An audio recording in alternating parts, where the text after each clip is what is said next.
Are you playing in the bathtub with your little doll? Action figure!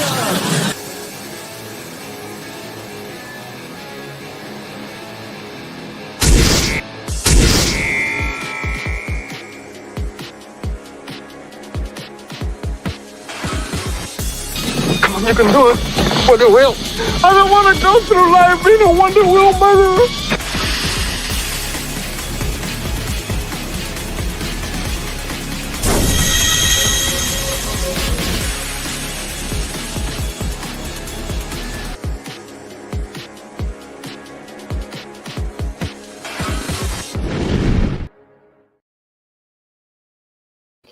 Hey everybody, what's going on? And welcome to another episode of Collectable Past. As you can see right now, I am up here. I am a lone pig by myself. The pig's got to do what a pig's got to do. We're starting a little bit earlier today. There was a whole lot to unpack on today's show. And to try to avoid running it a lot longer than we would like to, which seems to happen quite often, we decided to start early and start unpacking some stuff before anybody else gets here. Everybody who is watching, be sure to share the links out there. Let everybody know we're going. I am the most hated guinea pig online for whatever reason. But a lot of times our shows do not get shared around. They definitely, absolutely, 100% get suppressed by YouTube and the algorithm. YouTube hates me. And because they broke the link with Rumble, I can't really do anything with Rumble because my internet's not good enough to handle both things at the same time. But hey, it is what it is. And I do the best that I can. I am just a pig with a collective behind me, and we do whatever we can. So I want to get into toys right off the bat. Now, these are actually ones that I've talked about in the past. Transformers has always been my number one franchise at heart. I love that franchise. A lot of the transforming toys that came out in the 80s, they were all built off the backs of GoBots who hit the market first in the States. But we're out roughly about the same time as Diaclone and Microchange were in Japan. Off the backs of those two franchises, so many other franchises wound up having transformable robots. And that craze lasted for a very long time when that was the number one selling type of toy, was a transforming toy. And it, like, even smaller companies like Taifang, which made an AM and an FM and an AM FM radio that actually transformed, even they had gotten in on, and everybody was making money off of it. Even to the point where Hasbro and Takara decided to do something a little bit different when they've re-released their 1984 mini cars. Oh, what are we talking about? Well, let's just go ahead and get into it. I have a pig just for that task.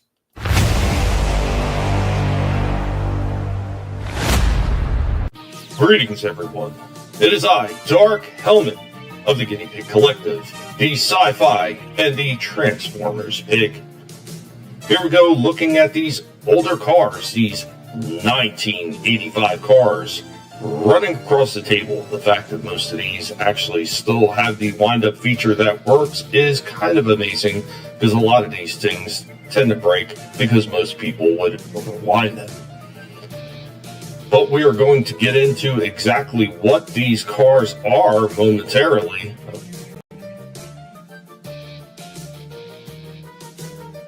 And here we go. We are talking about 1985 G1 Mini Spies.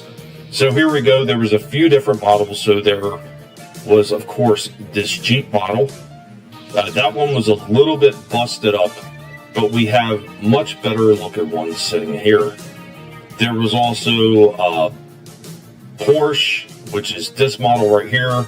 There was a Mazda car, and there was also a Dune buggy. Now, I haven't recollected them, but you can see the very bad sun bleaching that went on with the one. This one that I'm transferring now, the pure white one, that is one actually I used a solution of hydrogen peroxide in an enclosed container, put it in the sun, and it re-bleached it completely white. This process works, but you do have to take everything apart. You don't want to put those black parts into that container with the hydrogen peroxide. It will destroy them. And here we go with all our Porsches transformed, and next up are the Jeeps. They also came in, of course, the three different colors. There was the blue, there was the white, and there was the yellow. So there was actually quite a few you can get with the inclusion of the Mazda and the Dune buggy. What also differentiated all these mini spies was the fact that each one came with a rub sign. So you didn't know his affiliation until after you took him out of the package and you rubbed that sign to see if he was an Autobot or a Decepticon. All of these mini spies were packaged with the re-releases of the original 6 mini cars, being Bumblebee, Cliffjumper, Windcharger, Huffer, Gears, and Brawn. That was the only way to get the mini spies in 1985. So, final thoughts on these guys. While these guys were small, I think they were a great addition to the Transformers and an excellent way to repackage older figures. The Transformers, more than meets the eye. The Transformers. So a quick addendum to that. I kept saying Mazda, and I still don't understand why Mazda was being said. Actually, I could blame Helmet for that. That was Helmet's clip.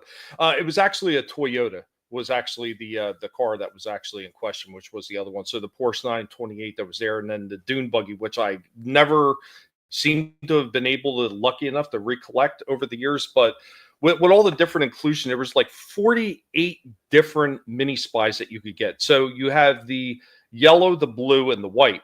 Then you break that in two by Decepticon or Autobot.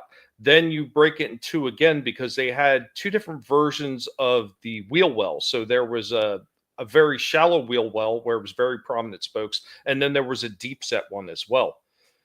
So with all those different variations, 48 different mini spies you can get from 6 Autobot mini cars. I'm sure unless somebody was trading with friends, there was no way that nobody was going to get all 48 of those damn things. Really interesting concept though, and it was a really interesting way to kind of get people to want to purchase some of those older bots again. Hey, what's going on, Cotton? Cotton in the chat. Slash was also in the chat as well. Slasher will be joining us right around 8:30 when we run our normal scheduled toy show time. This is just the 30-minute, I guess you would say, prelude to the show where I'm just hanging out here by myself like a pig sometimes does. But really interesting. I love those little mini cars. And of course, it wouldn't be Collectable Past and showing off some of the old stuff like that if I didn't have another clip prepared for the mini spies. So here you go with a mini commercial.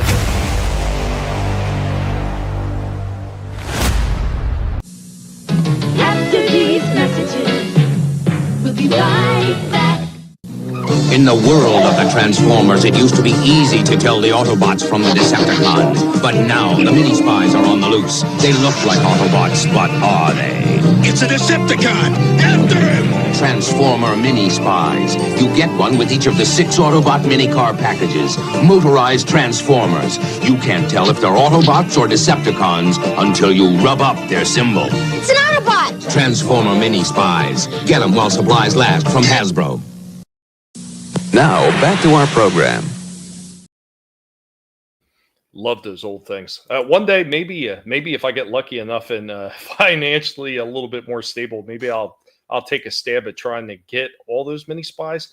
I really don't have a lot of hopes that I'd be able to get every single one of them, and let alone get them all in good enough condition what they originally were in the package. But not that it really matters. You can go to companies like Toy Hacks and everything like that and get the damn rub symbols and all that stuff now anyway, so it doesn't really matter. Hey, what's going on, Sim, man? Good to see you. Sim has got a project out there. Sim, you should have a wrench on the channel. Be sure to put your project in the chat, buddy. Let everybody know what you got going on. Happy Dinosaur also in the house. What's up, Happy, man? Good to see you guys. Remember, share the links out there. So I didn't post it because the pig is kind of tied up with doing last minute uploads and everything like that. I'm telling you, this CenturyLink internet stinks, and it's really difficult to run the show. I actually spent the past 5 days now, because I started on Saturday. I spent 5 days actually working on this show. So joy to the world on that. It is what it is. But we're here and we're going. So the next one is actually something that Cotton asked for. Yes, Cotton. I'm singling you out, Cotton. You asked to see these again. I know I showed some of them off before, but we went ahead and we put a little presentation just because you asked for it. Sim's got his stuff right there. Be sure to check out Hellzone, guys. Sim does really good work. I've gotten some of his Nat First stuff, man. Excellent. I would love to back you on this, Sim, but man, I barely have 2 dimes to run together right now. That's why I'm actually selling stuff on eBay, which I'll get into that in a little bit. It kind of, everybody knows the pinch is in, man, and pinch has been in for quite some time as far as finances are concerned. But Cotton, buddy, here you go. I listen. I do listen.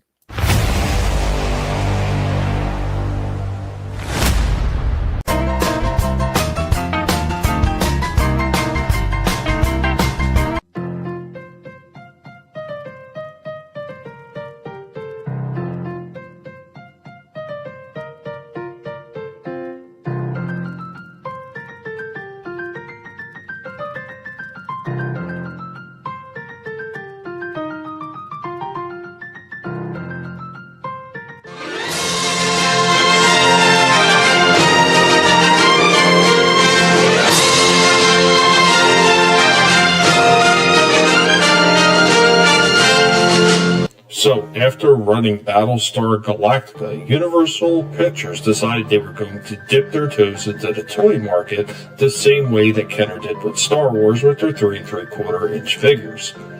These figures were slightly larger at 4.5 inches, and I do not have the entire collection anymore, but we do have a couple of Cylons here, and of course we have Daggett, or otherwise known as Moffat. And of course, we have some of the ships that were created for the series. The original ones created did all have firing missiles. Later on, after there was an incident with a child choking on one of the missiles, all the firing missiles were removed. Now, most of these ones I have are the firing type, but unfortunately the springs are a little bit old and they don't want to seem to fire anymore. There was a movable cockpit. Each one of them came with a pilot. The Centaurian had a double firing missile system. Who knows if this thing still fires or not. And the Cylon pilot is missing, and the cockpit, over many years of use, has become a little bit loose. But there you go, you can see the missile comes out. This is the firing type, because the other ones only come out 1/4 inch and are not removable whatsoever. I do have one in the collection that is like that, but overall this thing is in pretty good shape considering the age.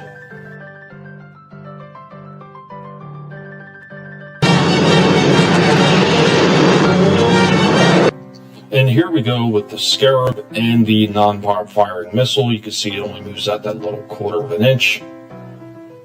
And then we have the Stellar Probe. Missing a few pieces, but this one still has firing missiles.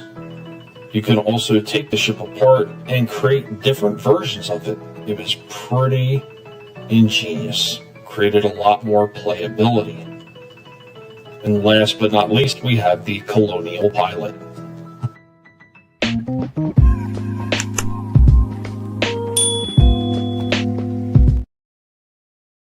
Yeah, digging out some of the old stuff. I wish I had all the rest of the pieces. I know there was a few more pieces to the Stellar Probe, and I'm pretty sure I have them in one of the other crates. Unfortunately, when I was packing everything up from my father's house, everything got jumbled into about 10 million different crates. It was something like over 300 crates that I brought back from his house, and I still to this day have not managed to get through all of it yet. But real quick, say hello to Iceman Modeler in the house. What's up, Iceman? Yeah, not a problem, Sim. And anytime you want to post this stuff in your my chat or Vinnie's chat, you're more than welcome to go ahead and push the links and promote your shit, man. Absolutely, man. You do good work. Gap After Dark in the house. What's up, Gap? Cotton. I had all that shit. Gap. Oh, damn! Look at those ships. I got one of the Cylon Raiders. The other ones are too expensive to collect. Yeah, I mean, luckily I still got most of my originals. So I'm pretty fortunate. having a father who was a bit of a hoarder, it kind of paid off a little bit when it came to my toy collection. They all didn't get thrown up. What's going on, Shifty? Yeah, I started a half hour early, just me, and then I'll be throwing links out for all of you guys that go ahead and join me for the regular 8:30 show. This is just a little quick pig start on this one. All I got left is a Cylon. Oh, man, that's a shame.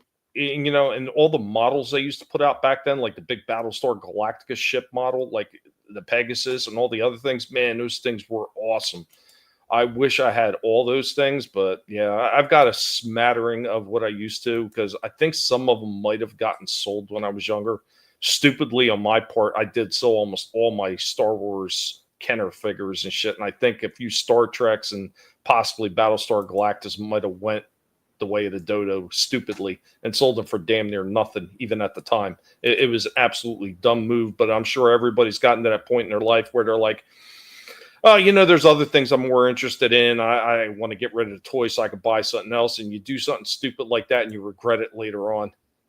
And Gap says, and I also have the 12-inch Cylon Colonial Warriors. Yeah, the light up ones. Yep. That's awesome, man, that you still have them. Those things are so damn cool. Happy, I'm thinking about starting to take up toy collecting and buy that Mini Go-Go action figure. Anyways, for a possible toy collector. Yeah, start out by looking around to see what you like. I will tell you this, Dragon Ball Z, if you go to a Target, Happy, they do have like fully posable ones there, and some of them, you know, they're relatively priced, I would say, with most of the other toys that are out there right now. So somewhere in that $20 to maybe $25 range for most of those figures. That's the average for most of these things now. But they do have some really nice looking Dragon Ball Z. It was never my thing. And my brother was into it. A lot of the people I know, I wasn't watching cartoons at the time when that came out, so it just wasn't my thing. But yeah, I would start there. Look on places like eBay, see what kind of deals for things that you're looking for, because sometimes you can find some really incredible deals on eBay, Amazon, and everything. And Amazon usually have sales too. So what might be a normal price, man, if you keep watching Amazon, every once in a while you catch a sale and it'd be so much lower than normally. So, and Shifty says Ross is another good place to look. Ross, Ollie's is another fantastic store to look for stuff, even though I don't remember seeing very many Dragon Ball Z's and Ollie's. And Burlington Coat Factory is another one to go to look. Sometimes they have stuff there as well. In the mood to sculpt, print, and paint Aragon sword from Lotar. Nice. Hey, Iceman. Yeah, you should definitely put your link. I'm pretty sure. If you don't have it, damn it, I can't remember who has wrenches on my channel, but let me see if I can go ahead and correct that real quick. And there you go. You can actually post your link to your Twitter and let people check you out and see what you're doing if you want. Absolutely up to you. I still need Boba Fett for my 2000 Era Slave one. Ooh, yeah, a lot of those ships are hard to get by. I know a number of years ago Hasbro had put some smaller ships out, and there was a really nice Boba Fett they did, but it's, you know, I don't know if they're still available anymore. On a side note, don't forget to load up on coffee and creamer, toilet paper, and paper towels. Price supposed to jump in a week or two. Man, prices are jumping on everything, it seems, anymore. Not a problem, Happy. Not a problem. Yeah, you know, you could always hit me up in a DM if there's other places, or if you forget the place we talked about that you can actually check it out. I'm not too hard to get a hold of. Bigger ship than the original. Oh, okay. All right. Yeah. A lot of those things are getting harder and harder to find, though, at least at decent prices. It's certain things, man. They do jump in price, especially when they start changing the names on these things. But, of course, as always, because we did Battlestar Galactica, we are going to have a commercial break for that one as well. We don't skimp out on that one. So here you go. Cotton, enjoy.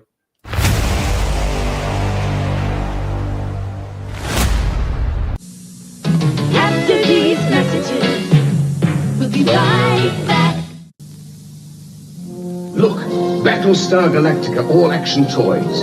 Eagle, non-human Cylon Centurions with helmet scanners, breastplate pulsators, laser pistols, treacherous enemies of the freedom-loving colonial warriors, also with scanners and laser pistols. Battle in space. Fly the Cylon Raider with laser torpedoes concealed in the wings until you choose to attack. blast off in a Colonial Viper with its laser torpedo in the nose and adjustable wings. And here's the Colonial Stellar Probe, which even has its own satellite. Call in the amazing Colonial Scarab. Or launch vehicles of your own, assembled from Colonial vehicle parts in seconds. And from your own Colonial Viper launch station, you can attack Cylon targets with special Viper missiles that really fly. Battlestar Galactica all-action toys from Mattel. Mattel's Battlestar Galactica collection. You can imagine the Imperious leader commands the Cylon Centurion to capture Daggett. Make Daggett lead us to the humans. You can imagine Daggett fears Ovion, the enemy with insect arms. Lieutenant Starbuck. Yes, Commander Adama. Prepare for secret mission. Each figure sold separately. Daggett, Imperious leader, Cylon Centurion, and Ovion. Each figure sold separately, not for use with other Battlestar Galactica toys. New from Mattel. Now, back to our program.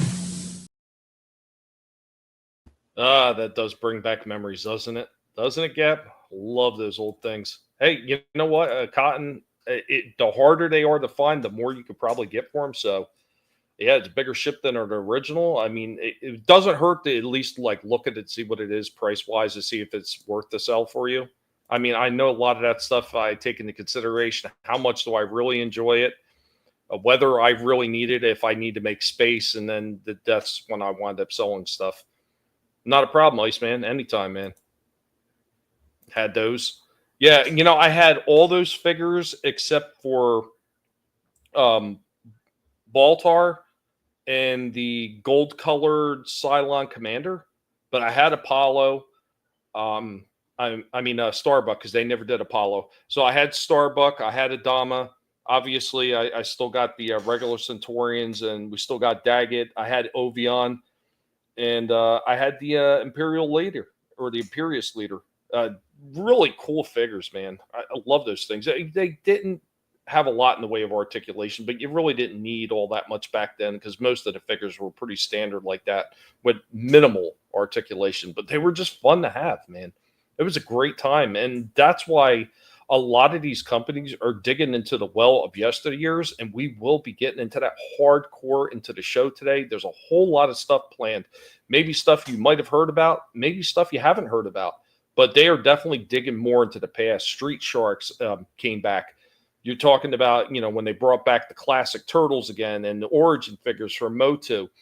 And the list just keeps going on of all these older figures that they're revamping and bringing back now. And we're going to be touching on a few of them today that are getting a revival. And some of them I was actually kind of surprised, kind of excited to see some of the stuff that they're going to be doing. Not for use with the Battlestar Galactica. Well, yeah, because the ships didn't scale with the 4.5-inch figures. The 4.5-inch figures didn't scale with those big, like 10 or 12-inch dolls almost that they had.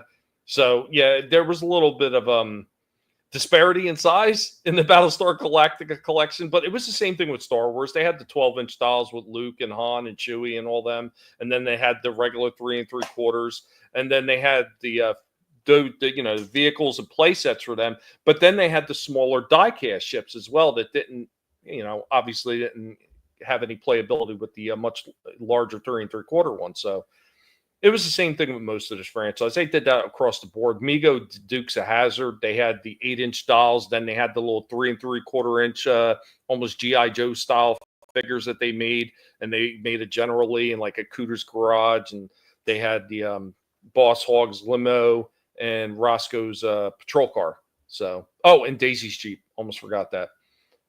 Statues pages, I see statues on Facebook and X. Yeah. If you have links, man, just go ahead and throw them in there. It has Zoom bus for sale on eBay. Check it out. I've seen this guy's work, man. It's amazing stuff. If only I had money. If only I had some cash. There you go. Gap posting the link for YouTube. Appreciate that, Gap. Awesome. Thank you so much. Now, one of the other things I wanted to talk about real quick is, as I mentioned, things have been tight all over. So one of the things I had to do is take some of the stuff that I had extra and selling some of that stuff off. So I have a little presentation for that. And then we are just about ready to get into the regular portion of the show. People will be filing in the back, and then we'll be jumping up with a full panel really soon. And we're going to be having some fun on the toy show. Everybody stay tuned. We are only just getting started. We are the Guinea Pig Collective. All will be assimilated. Resistance is futile. Greetings, everyone. It is I, Dark Helmet of the Guinea Pig Collective. The Guinea Pig Collective does not look for handouts. We look for things to make money and sell, like this giant lot of Transformers figures. We would greatly appreciate anybody who shares the link out. We will be posting it sporadically throughout this live stream. Please share it out if you can. Stripe here. We would absolutely love to be able to sell these and make money that way instead of running a go grift me. I know that seems to be the preferred method for everybody else, but the Guinea Pig Collective likes to earn things the old-fashioned way. We also have this set up, the X-Men Legends 3-pack. It does have a bid on it. It will sell, but hopefully with more people looking at it, we will be able to get a little bit more. And of course, it is I, Barnes, of the Guinea Pig Collective. Also hoping that you hear us on this one. All the money goes to helping feed us because we are a hungry bunch of sots. Please help out in any way you can by sharing. We would greatly appreciate it. Indy here of the Guinea Pig Collective as well. Many more items will be sold as we try to attempt to right the sinking ship, which has been our finances for the past 2.5 years, almost 3 at this point, thanks to politicians who are greedy and don't give a shit about us. Thank you for watching, and I hope that you could pass the word along for us. Guys, yeah, I went ahead and I posted something on Twitter earlier for that, and just trying to get the link out there, get people to see what's going on and pass the word along. I'm going to go ahead and I'm going to post that in both chats right here.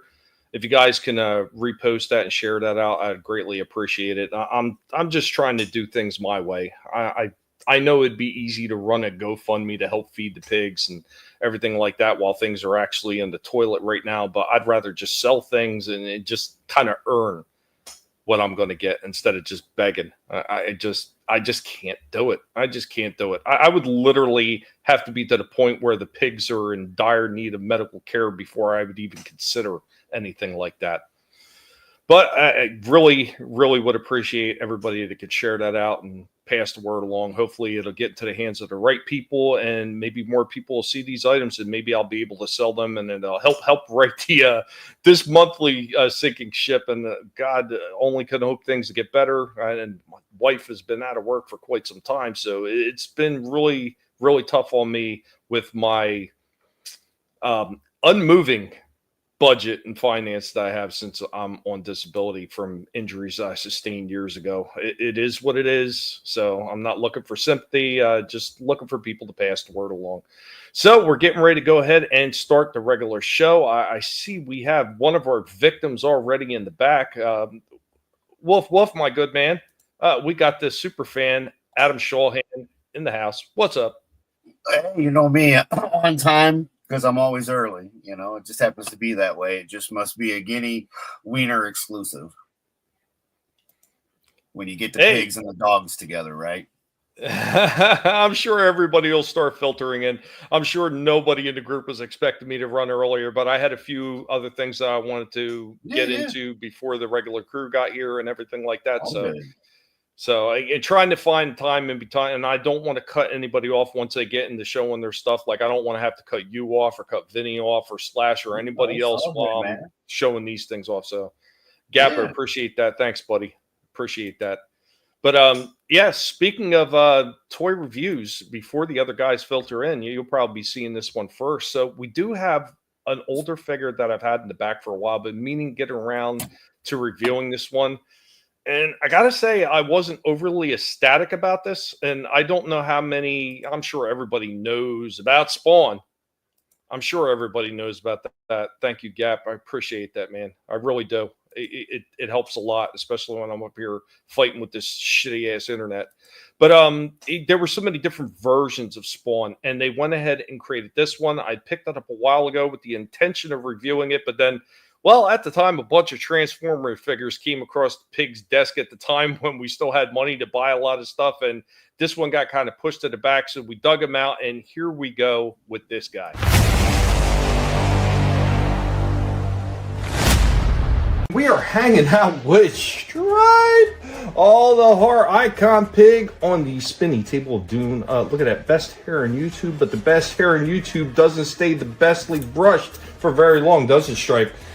All right, let's see what Stripe has for us today. Yes, it is I, Stripe, here with a semi-horror related figure. It's not exactly horror related, but it is close enough for me to take part in this one. And we have the Gunslinger Spawn figure. Here we go with our Spawn in a static pose. Hit the lights. There we go, so we can get a better look at this Spawn. Plenty of detailing in there. Usually McFarlane does a halfway decent job with detailing, but they usually mess up on coloring quite a bit. I will say right out of the box, this one doesn't look half bad. Here he goes with double guns in hand, and you can really see how those boots look like spats. There's not much rock in the feet either, so this one doesn't pose extremely well, but you can get some halfway decent poses. Reaching for his guns right there. The cloak is non-movable, so the cloak actually will get in the way of posing this figure, and it will tip it over a little bit. His feet are not very sturdy, especially without those rocks.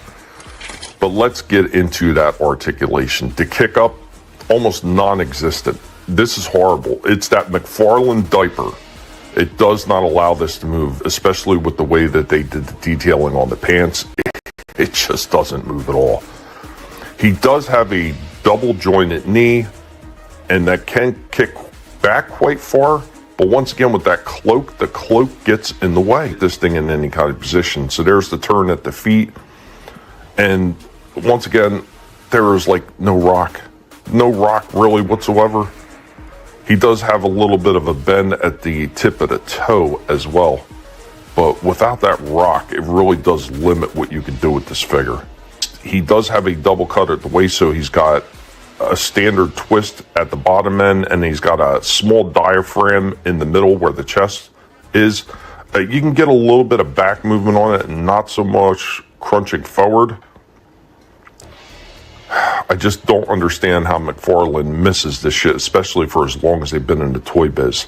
The head gets a fair amount of movement as well, but once again, because of the cloak and those big giant things, you got to kind of push them out of the way in order to try to get that head movement.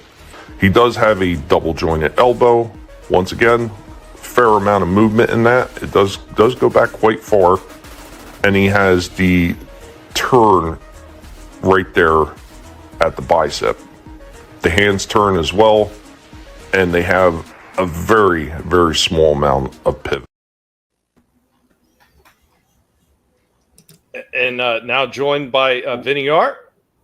Hey, what's up? I guess we're doing an all Torch stream tonight. Oh yeah, see, I was waiting for somebody to say it. It was bound to happen. So just go right ahead with that. We're also joined by Shifty Gizm. What's up, Shifty? F-Tord. I got a rant tonight. Yeah, I got a rant. Oh, well, wait till you see the second part of this figure. I'm sure that'll add to your rant. And joined by Slasher. What's up, Slasher? Man, screw all you guys. Tord rules, bro. Tord rules. Tord rules. Tord rules. What's up, guys? What's up, man? I hope you're doing well. Iceman says, any ideas on what to make next? He's prepping Hercules now for print. Go for Xena, I would think. Soul Assassin? Yeah. I had to repaint my gunslinger and do a mod for the legs to work. Ooh, and what's going on, Soul Assassin? Go ahead, Vinny. I was saying, Xena would be great. Yeah. You never made a Xena figure? Didn't they do Hercules? Didn't McFarlane do Hercules? No, I spent Mother. One of the things. Okay. Okay. Yeah, that'd be awesome if you did that. But yeah, they made toys of it, but they should go back to the well and grab those properties and do something really good. He says Xena is on that list. Awesome. All right, I'm going to get into the second half of this gunslinger spawn, and it was already bad enough with the leg not moving, almost zero rock in those feet, and then that cloak just getting in the way of everything. But when I got to the second half is when I started getting even more irritated, or should I say, Stripe got more irritated. Now back to our program.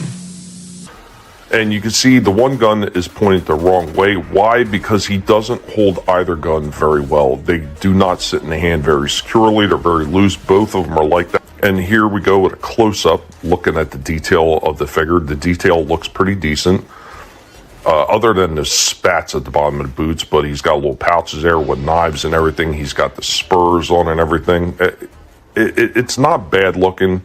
But there's definitely some loss in those spat-looking things. They're just supposed to be boots, according to the picture, but instead he's got spats on. I don't know what they were thinking with that. The cloak should have been a softer material. But here we go. Let's take a look at the detailing on the gun. The gun looks pretty good. He's even got a little skull. Looked like it was carved right into the handle of the gun on both sides. So that's nice detailing work for that. Both guns are exactly the same. And his last piece is the Gatling gun, which it's all warped up. The handle is all warped up. The barrels of that Gatling gun are all warped up. It's pushed up. It just terrible the way they did this. And this one is not a light piece either. It feels like a pretty solid piece. It's just the way that they package these things. They packaged it in a way that just bent it all the hell up. So there he goes. He's got a little skull underneath of it as well. And here he goes with his Gatling gun in hand, showing it off. You can get both hands over there just barely to make him hold on to it, but it's got to be from a side pose. There's no way you can cross that arm over to get it straight forward. And now we are into final wrap-up on this figure.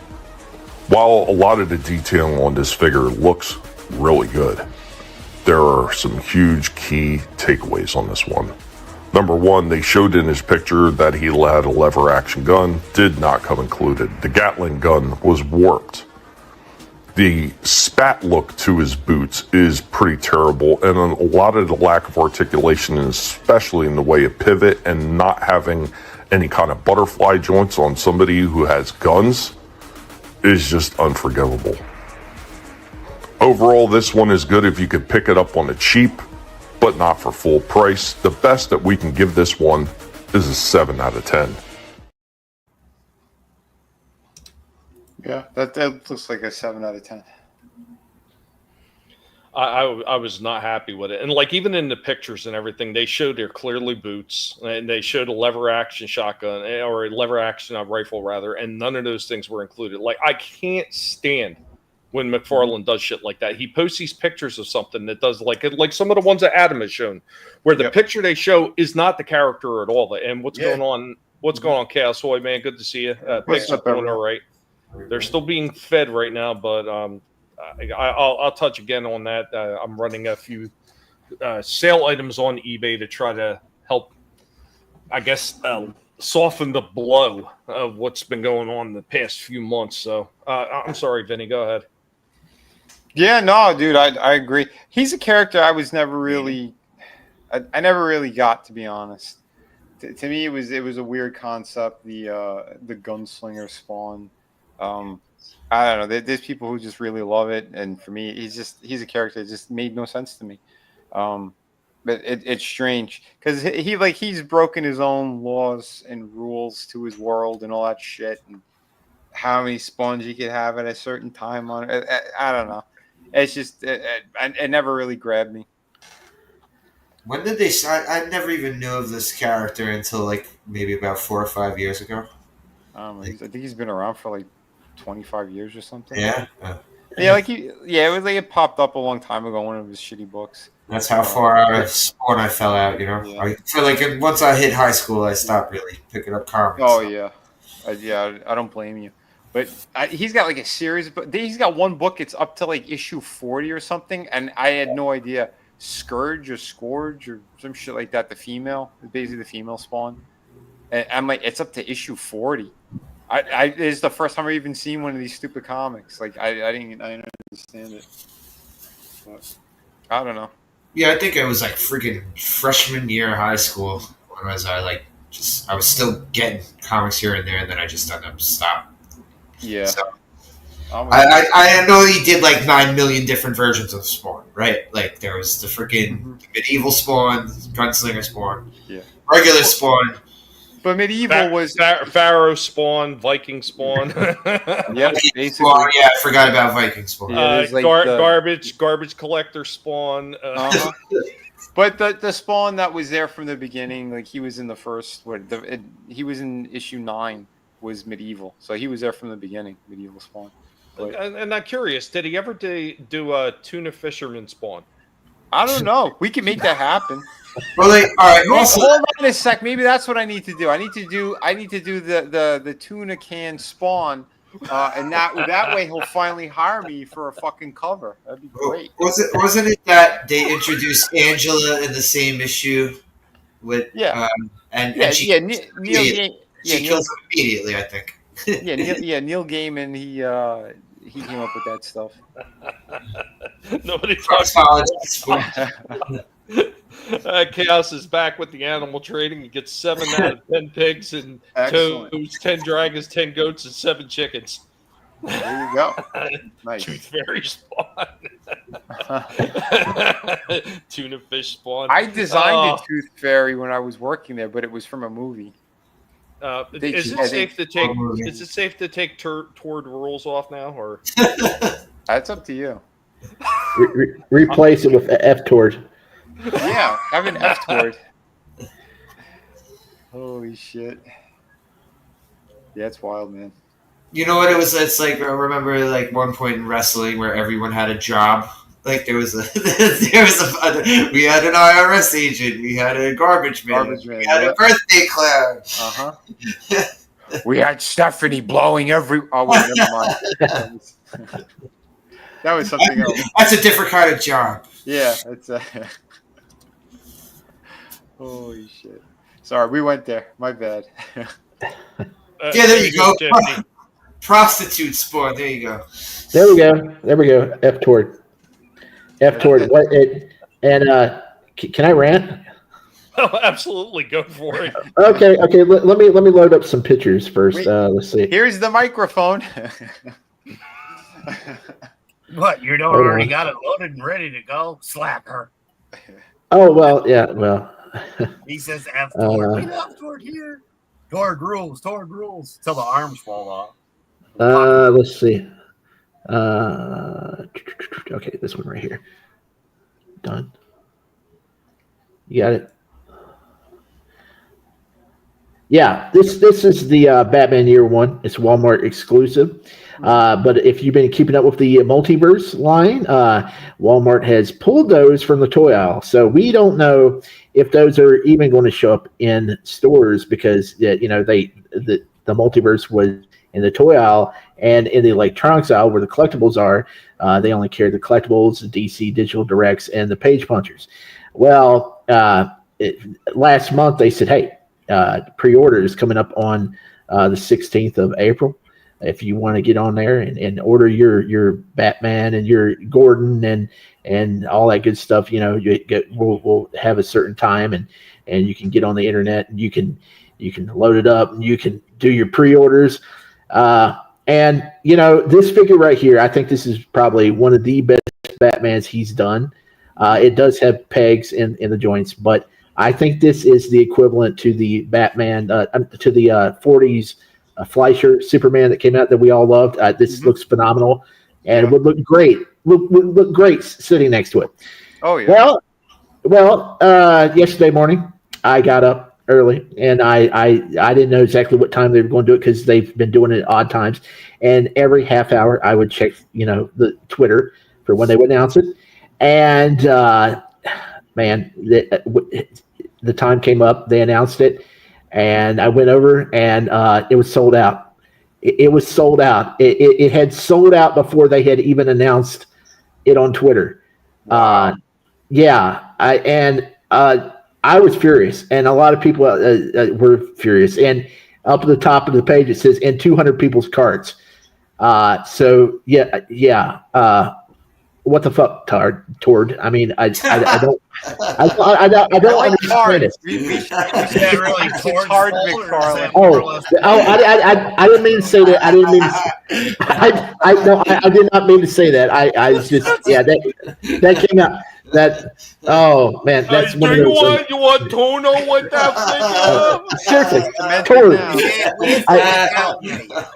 Listen, it was a Freudian slip, but yeah, it was. But I swear to God, and look, today Marvel had their Daredevil Reborn Frank Castle figure come out, right? Yeah, half hour later, after they announced it, it may still be up on some of the sites. You can still pre-order it. It's crazy how he does this stuff, and how I don't understand it. I do not make any figure, especially something like this, a store exclusive. It should have been available everywhere.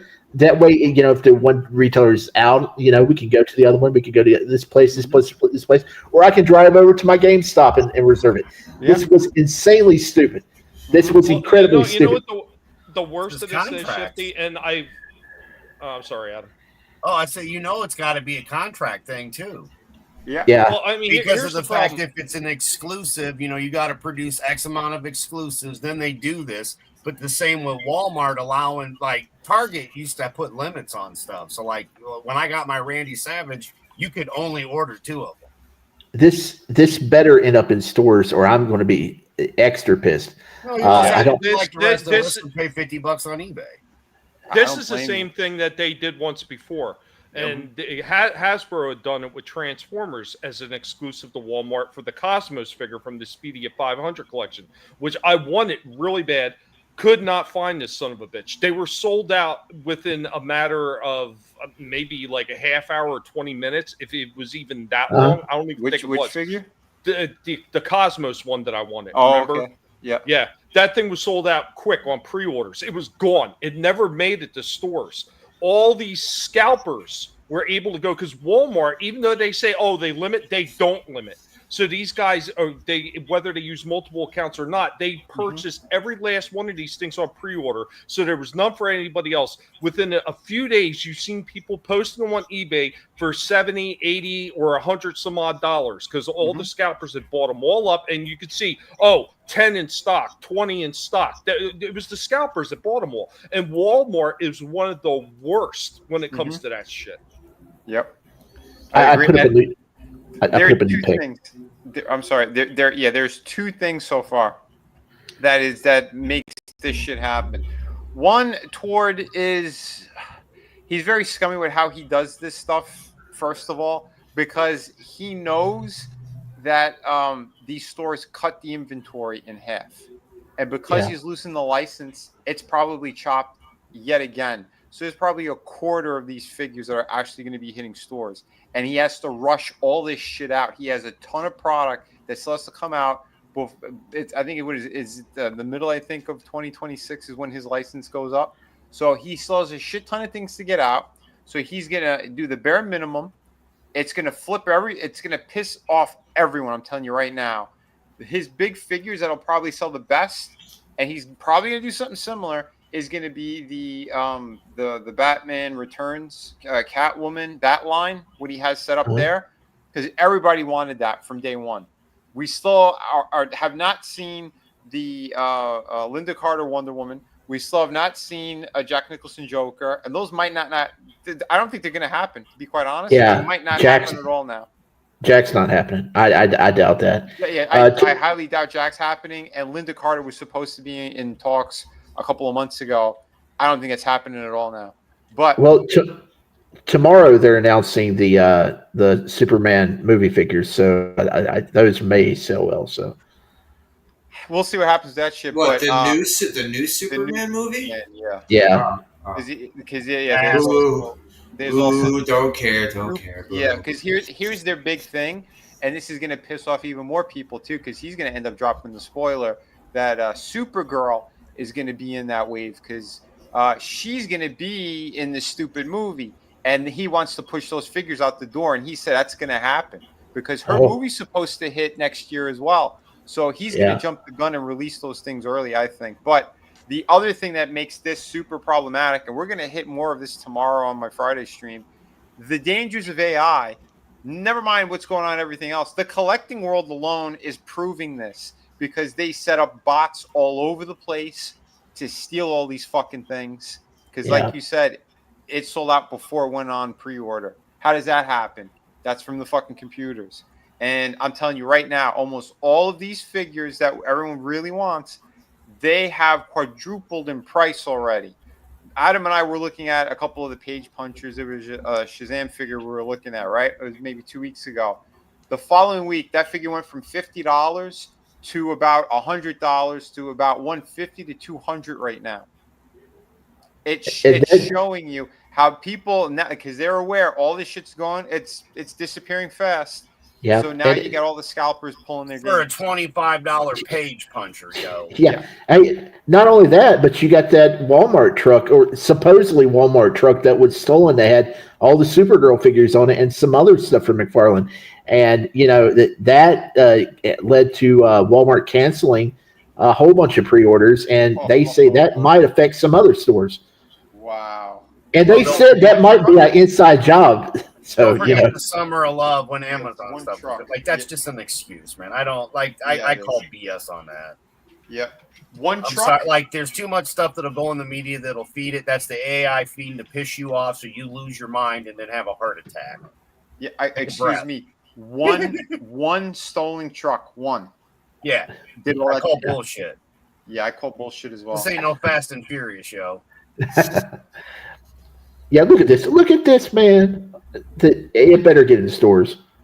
Yeah, okay, but we're looking at pictures. We haven't actually seen the action. You're going to get it, and then the freaking right arm's going to fall off. I mean, the rate this stuff's going now, the shit's falling apart. You know, Shifty, if you can't get this one, there's still 175 other Batman figures. Well, I'm glad you brought that up. I'm glad you brought that up because there is one very similar to this that is up for pre-order at GameStop, but the head on it is terrible. But he, in each hand, he has he's double fisting like two fistful of batarangs, and he looks almost like this, but the head is terrible on it. So I'll pick that one up and swap it out if I can't get this one. But man, did Todd ever screw up on this? I'm telling you guys, go on the pre-order stuff. I can't stand this pre-order shit. I think it should be in every store. Anybody should be able to buy. Yeah, there's stuff I can't get because we only have certain shops. But like, we don't have comic books or any stores or any of that stuff anymore. So there'll be stuff like that Slasher sees that I can't even find on the interwebs, or you know what I mean, like, and that sucks because we shouldn't have that problem. There should be enough of it going to every state where everybody should at least be able to get one. Well, like I said, point, 2025, you know, especially at damn near $50 a figure. Like I said, what you need to do if there is something coming out and you want to pre-order it, check GameStop. They will hook you up. Go in store and they will hook you up, and you don't have to pay shipping, and you just go pick it up when the order comes. And if you're the pro member or whatever, you get discounts and all that good stuff. So check out there. Yeah. I ordered from there online. We don't have one, bro. That's what I'm saying. Oh, you don't? Oh, wow. No, that's you misunderstand English. No, we don't have the stuff around here. It all closed down thanks to the pandemic. Wow. Mm-hmm. Yeah. Even GameStop. Like, y'all don't understand rural America here. The areas that had stuff, it ain't here anymore. And you can't pre-order when there's no store there to order it. Now, enough, a lot of my wall did come from GameStop, just from Illinois and a couple other states. And yes, you are correct. on them at least shipping, because the shipping isn't bad. Same with Big Bad Toy Store, because I got my first order from them, which rock on. Everybody should have $4 shipping. Let's make that happen. 2025, baby. Yeah, I agree. So That's crazy. I found the little letter that they had. So they're claiming that we're writing to inform that earlier this week, a tractor trailer full of our product was stolen while en route to the McFarlane Toy Store warehouse. Among the numerous McFarlane Toys figures in cargo was the Supergirl, the DC Page Punchers Woman of Tomorrow, 7-inch figure. This theft is currently being actively investigated by law enforcement. Throughout the week, we monitor the situation, and we're hopeful that the stolen cargo would be recovered so we could fulfill orders as scheduled. Unfortunately, there has been no further information or developments at this time. A shipping label on eBay. Yeah, right. Yeah, go to eBay, see who's putting up a fucking ton of them, and then go after them. A shipping label had been created for your order on April 7th to help expedite the fulfillment process for the arriving product. However, because of the theft, we are unable to fulfill your order at this time. Your order will be canceled, and you will receive a full refund. Please allow 3 to 5 business days. Blah, blah, blah. We appreciate your nonsense. Okay. So that was the letter that someone got from Walmart, from the customer service team, informing them of what had happened. So okay, there's a lot of weird fishy shit going on there. Yeah, I don't know. For a figure that was already short ordered, you know, yeah, it's like they knew they was going to sell like crazy. He didn't make a ton of them because again, all these stores are they cut the amount of figures that they were going to be getting, and now you put in that fact that AI is on the one web. of the culprits involved in this shit too. I'm Dirty telling you guys. Internet. I'm telling you. Like I said, we're going to talk about some of this stuff tomorrow for sure. That's what happens when they close brick and mortar stores, man. And again, everything from a warehouse, and it's more internal theft, and it's just a sad thing because again, we used to have comic book stores and places where you would go get these wonderful things, and nowadays, how are we supposed to get our toys? I mean, how am I going to get all the Tord toys if I can't get it locally? And again, I'm lucky enough to have friends that Vinnie's picked up a couple things for me and shipped it. Same with Tommy, and again, bless you guys for that. It's wonderful having a network like this of people that through and through, and we all enjoy this and the hunt for it and helping each other out. So hold on a sec. So the one of the other figures that was definitely in that batch as well is the Killing Joke Joker, the gold label one. Apparently, he was also in that order, and people are bitching about it right now. I didn't have so that was Soul Assassin's Gunslinger Spawn. That one's a different. That one's a different color than the one that you have, right? Right. He did customize. You had the brown one. Oh, he painted it. Oh, okay. Yeah. So that Killing Joke figure, that was they've actually made one of those before. There was one of the 3 Jokers. It was the comedian. Yeah, and it was I don't. Yeah, I don't. Yeah, so they just remade it and they called it the Killing Joke this time. Yeah, they repackaged too. Yeah, they repackaged it. Is basically what they did. And just old label. It's a great looking figure, but I kind of would feel odd having that on display, and somebody would be like, "Hey, what's that from?" Oh, the Killing Joke. Oh yeah, what happens? What's he taking a picture of? And I'd have to explain what he's taking a picture of. I don't want to get in that conversation. Real quick, I dare you. I'll buy it just to have that conversation. Real quick, Gap wants to know what everybody's thoughts are on the Eradicator. I remember seeing it. I thought it looked okay, but I'm not interested in any more McFarlanes. Every McFarlane I've got has had too many damn issues for me to ever want to buy anything with his name attached to it again. Mm-hmm. That figure would be awesome if it didn't have a fucking jaw like Jay Leno. He looks like he's got like Robert Zadar. If anyone knows that fucking guy. Well, have you seen the Dark Knight Returns McFarlane of Superman? He looks like Jay Leno chin, he looks like an Asian Jay Leno. Hey everybody! All right, I eat cats and dogs. I showed you that one, Vinny. And guys, he made the John Cena for that stupid DC character, and he looks Chinese. No, it's I just see many horrible looking fucking heads on these Superman figures. They're like horrifying. Thank God for the people selling you heads for $25. Yeah, that's why I want to get you know what? Reeve one is one of the few normal looking ones. Yeah, yeah, they still messed that one up. I find it funny, and that's part of the what they were talking about. Cotton says he can't buy any more toys, so he has to live vicariously through us.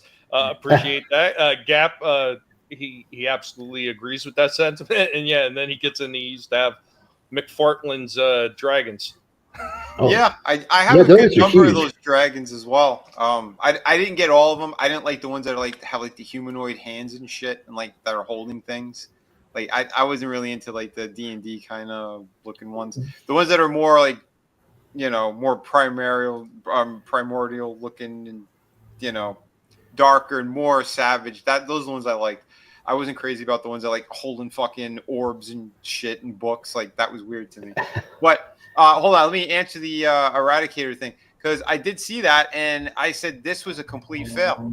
He's reissuing this figure. He already came out a while ago. And I believe it was the blacked out one, right? Where the solar power going. Yeah. What this is, the model, what this is. Shifty, okay. 1 sec. I was just going to say, that one was all blacked out. But this one that pisses me off that he reissued it is he reissued it the same exact way. He didn't take off that big shitty rubbery cape and put the wired cloth one. That's just like, okay, you're reissuing this guy and you're not giving like the update to him. So what the fuck is the point of reissuing him? He did it with the same exact Superman, the very first Superman figure he released, like fucking 4 years ago, 5 years ago, however long it's been.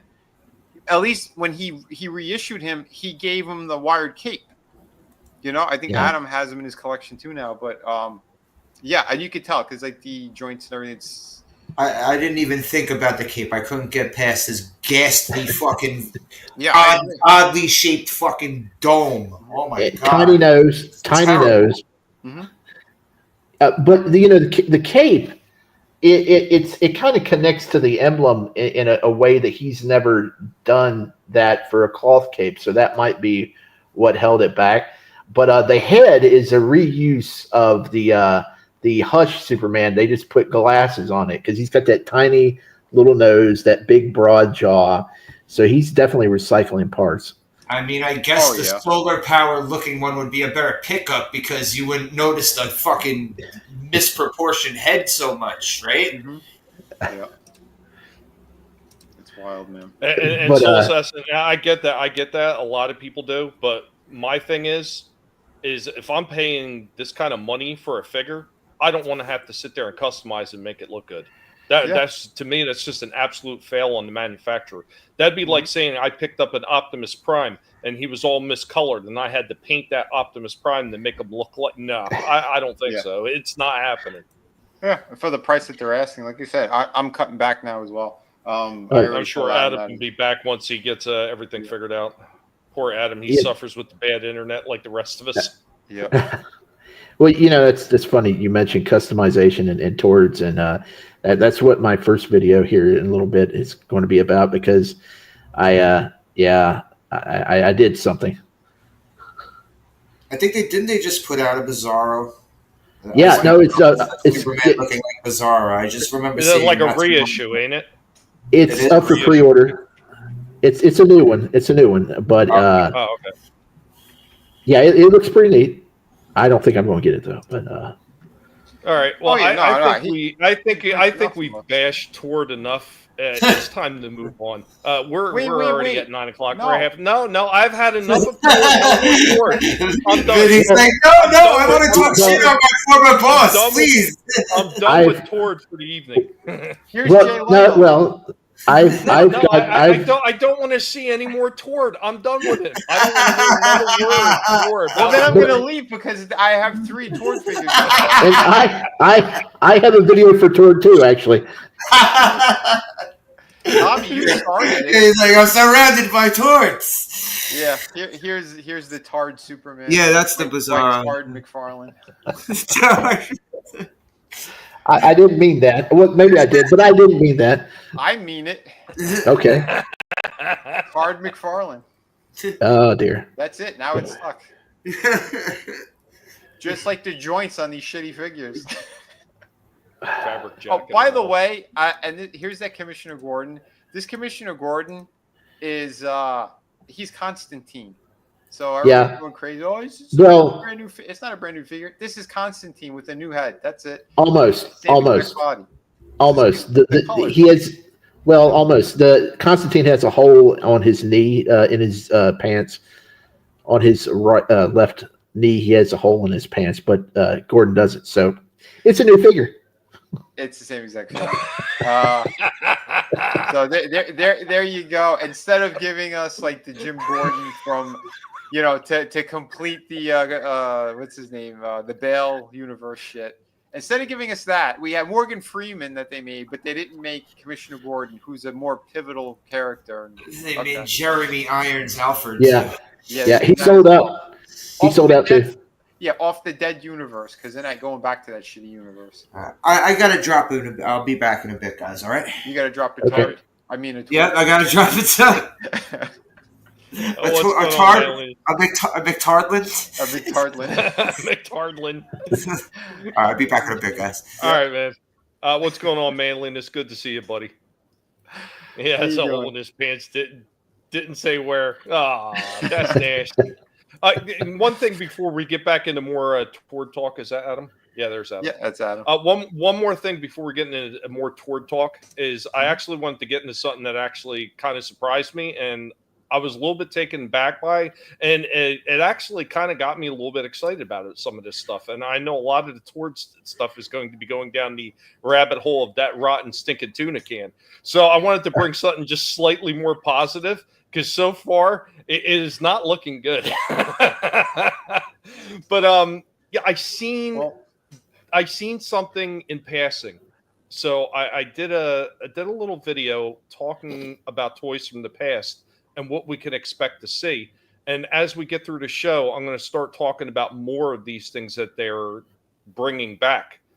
I do mention it in this short video, so pay attention to who has got the rights on some of this stuff.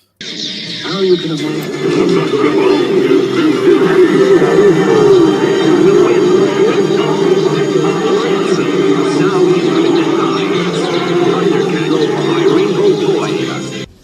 Greetings, humans.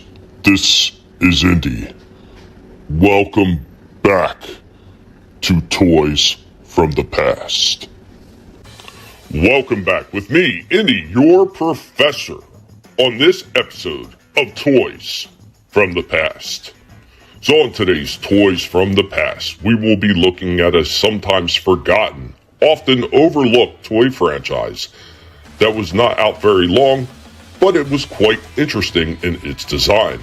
Created by Revell in 1983, we are talking about Power Lords, the Extraterrestrial Warriors, a science fiction themed action figure line produced by Revell. Each figure had an action feature, which was prevalent throughout the 80s. Adam Power, the main heroic figure of this line, can change into the Lord of Power by pushing a button to turn his torso around to reveal the Lord Power side. Shea is a two-sided figure who is changed by turning her cape around and removing her helmet. Now Arceus, the main villain, well, his wings would flap. The figures were unique in that they were not based on any existing comic book series. DC Comics did eventually publish a 3-issue Power Lords comic book in December of 1983. There was also a video game, a board game, a jigsaw puzzle, and a coloring book based on the Power Lords.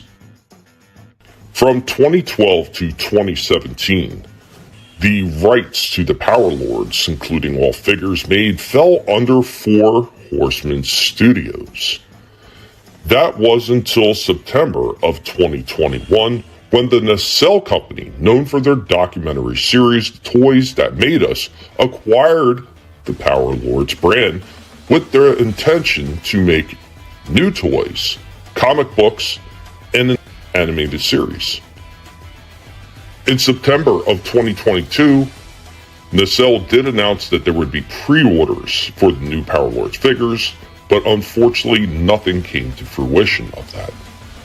They did, Nacelle that is, however, grab a few older franchises such as RoboForce, and those figures are going to be coming out very soon, and they also have a new animated series for RoboForce available as a to-be original, where you can clearly see Adam from the Power Lords in that intro.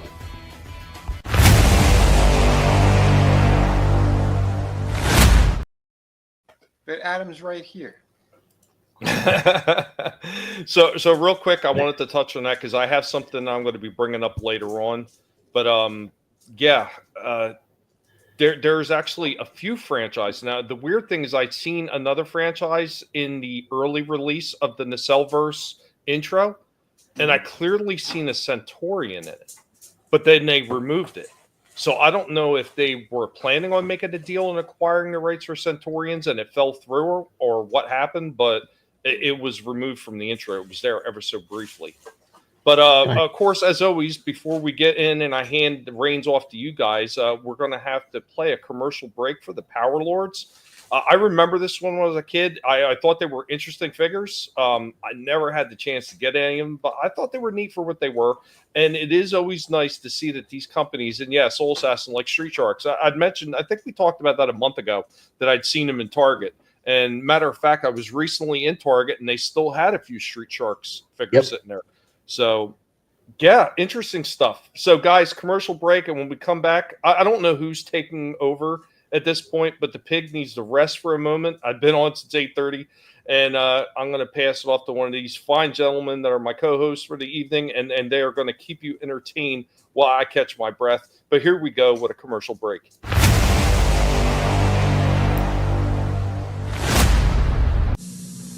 After these messages, we'll be right back.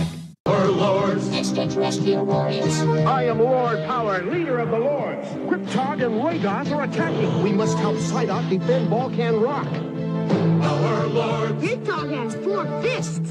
Psyduck is finished. It's Lord Power. He's zapped Cryptog's head. But Arcus has Psyduck. Our lords. Adam Power, Psyduck, Cryptog, and Arcus are each sold separately from the Power Lords collection, new from Ravel. Our lords, extraterrestrial warriors. This is Vulcan Rock.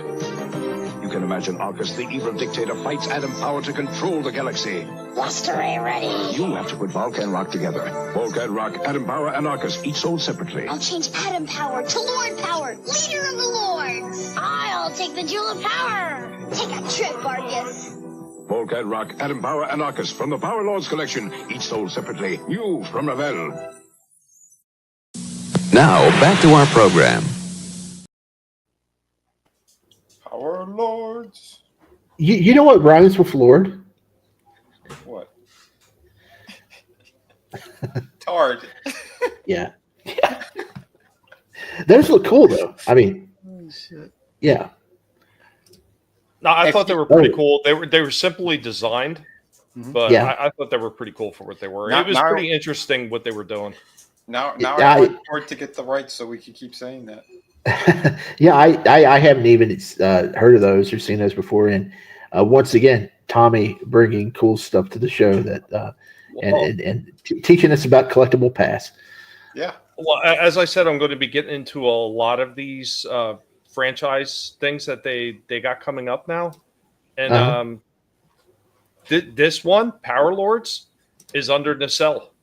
And Nacelle is bringing Power Lords back out of the dustbin. They got the rights away from Four Horsemen Production, and they're going to be making new toys. Just who knows when they're going to come out? I don't know if they're having problems figuring out how they're going to make them, or so the license ran up, and then so they lost the rights. Nacelle gathered a whole bunch of old toy franchises. Oh, I know, but you said that the Horsemen had it because I knew the Horsemen. Yeah, had it. Yeah.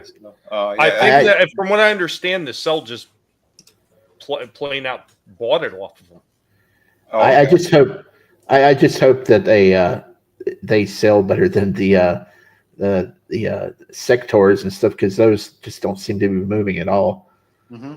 Yeah, because most of these kids don't know what the hell they are, and a Yeah. lot of us collectors are trying to gather up money just to get the last of the toy collections and Marvel Legends and shit like that. So, If they bring anything back, I'd like to see somebody bring back Starcom, because I used to love those.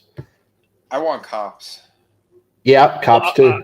I tell you what, I would definitely start paying attention to the cell. And yes, Revell was and still is a model kit maker. From what I understand, they stole, or no, wait a minute, they're defunct now, so they can't be making, I don't think, anymore. But yeah, they were known for models, but they had gotten into the toy business as well, and yeah, they did quite a few things. And like I said, this Nacelle company, they're stepping up, they're dusting off these old franchises like a lot of these other companies doing, and seeing that there's money to be made in these older franchises. Yeah. So I'm keeping my eye on Nacelle. From what I've seen, they've got me interested. Yeah, what is it, the mice from Mars, or the biker Mike from Yeah, they're part of. Well, since you're already mentioning it, and ruined the big reveal until later. Thanks a lot, Vinny. Right there. They've been in stores. These showed them. That's part of the Nacelle-verse. So all this stuff is interconnected. Oh. Okay, I was unaware of that. So they got these other ones. There's a bunch of them, and I forget some of these other ones, but they got something like what was it? Power Rangers or Mootown or something weird like that as well.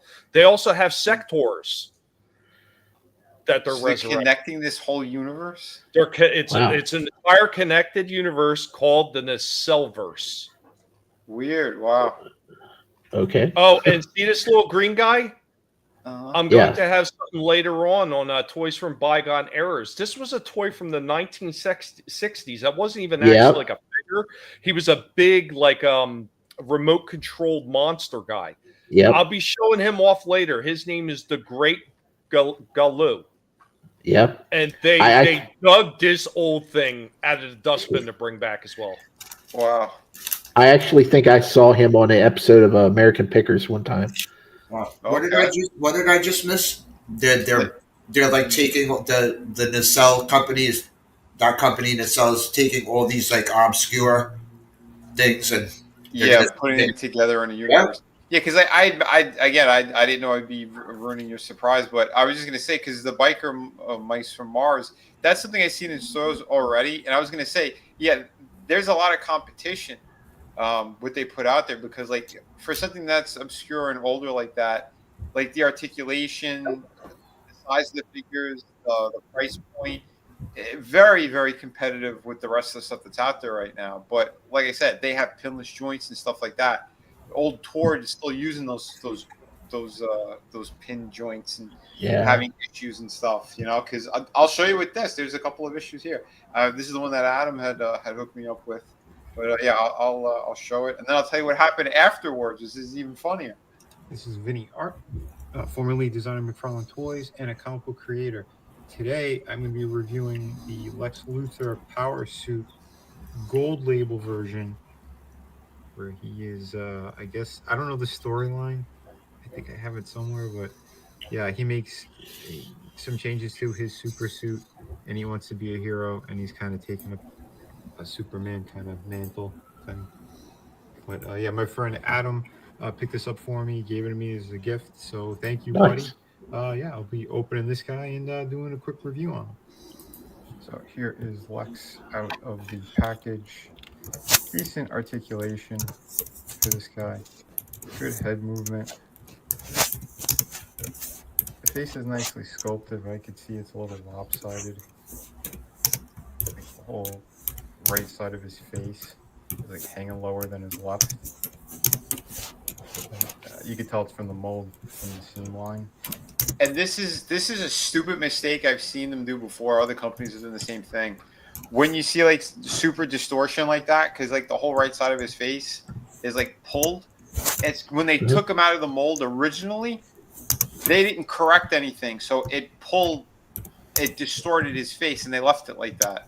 And that's the giveaways. You can see where the seam line is. It's like, oh, are you guys that stupid?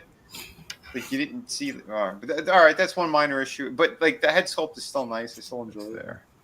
So they pulled it out of the mold funny, and it distorted. But hey, it is what it is. Again, decent range up until his arm coming off here. It gets back. You see problems there, Tord? Jeez. The range with the legs, not too bad. This is what I don't like. The rubber cape. He needs to have a cloth cape that's wired. He came out around the time as the other figures that were starting to have those, so there's kind of no excuse for that. But especially that he's gold label. You know, gold label Tide goes a little more above and beyond with. And here's the other thing too with that cape. It was already like gummy out of the package. So whatever cheap ass material he's using, that's already starting to disintegrate. Not good. And surprisingly enough, he does come with a flight stand. So that's pretty cool. There's one that he did right. This is a pretty heavy figure though. And you see that wobble? That's why I said these stands need to have better support. And especially if he had a cloth cape, it'd be a lot lighter. This weighs him down a lot. If he's had one too many. Yeah.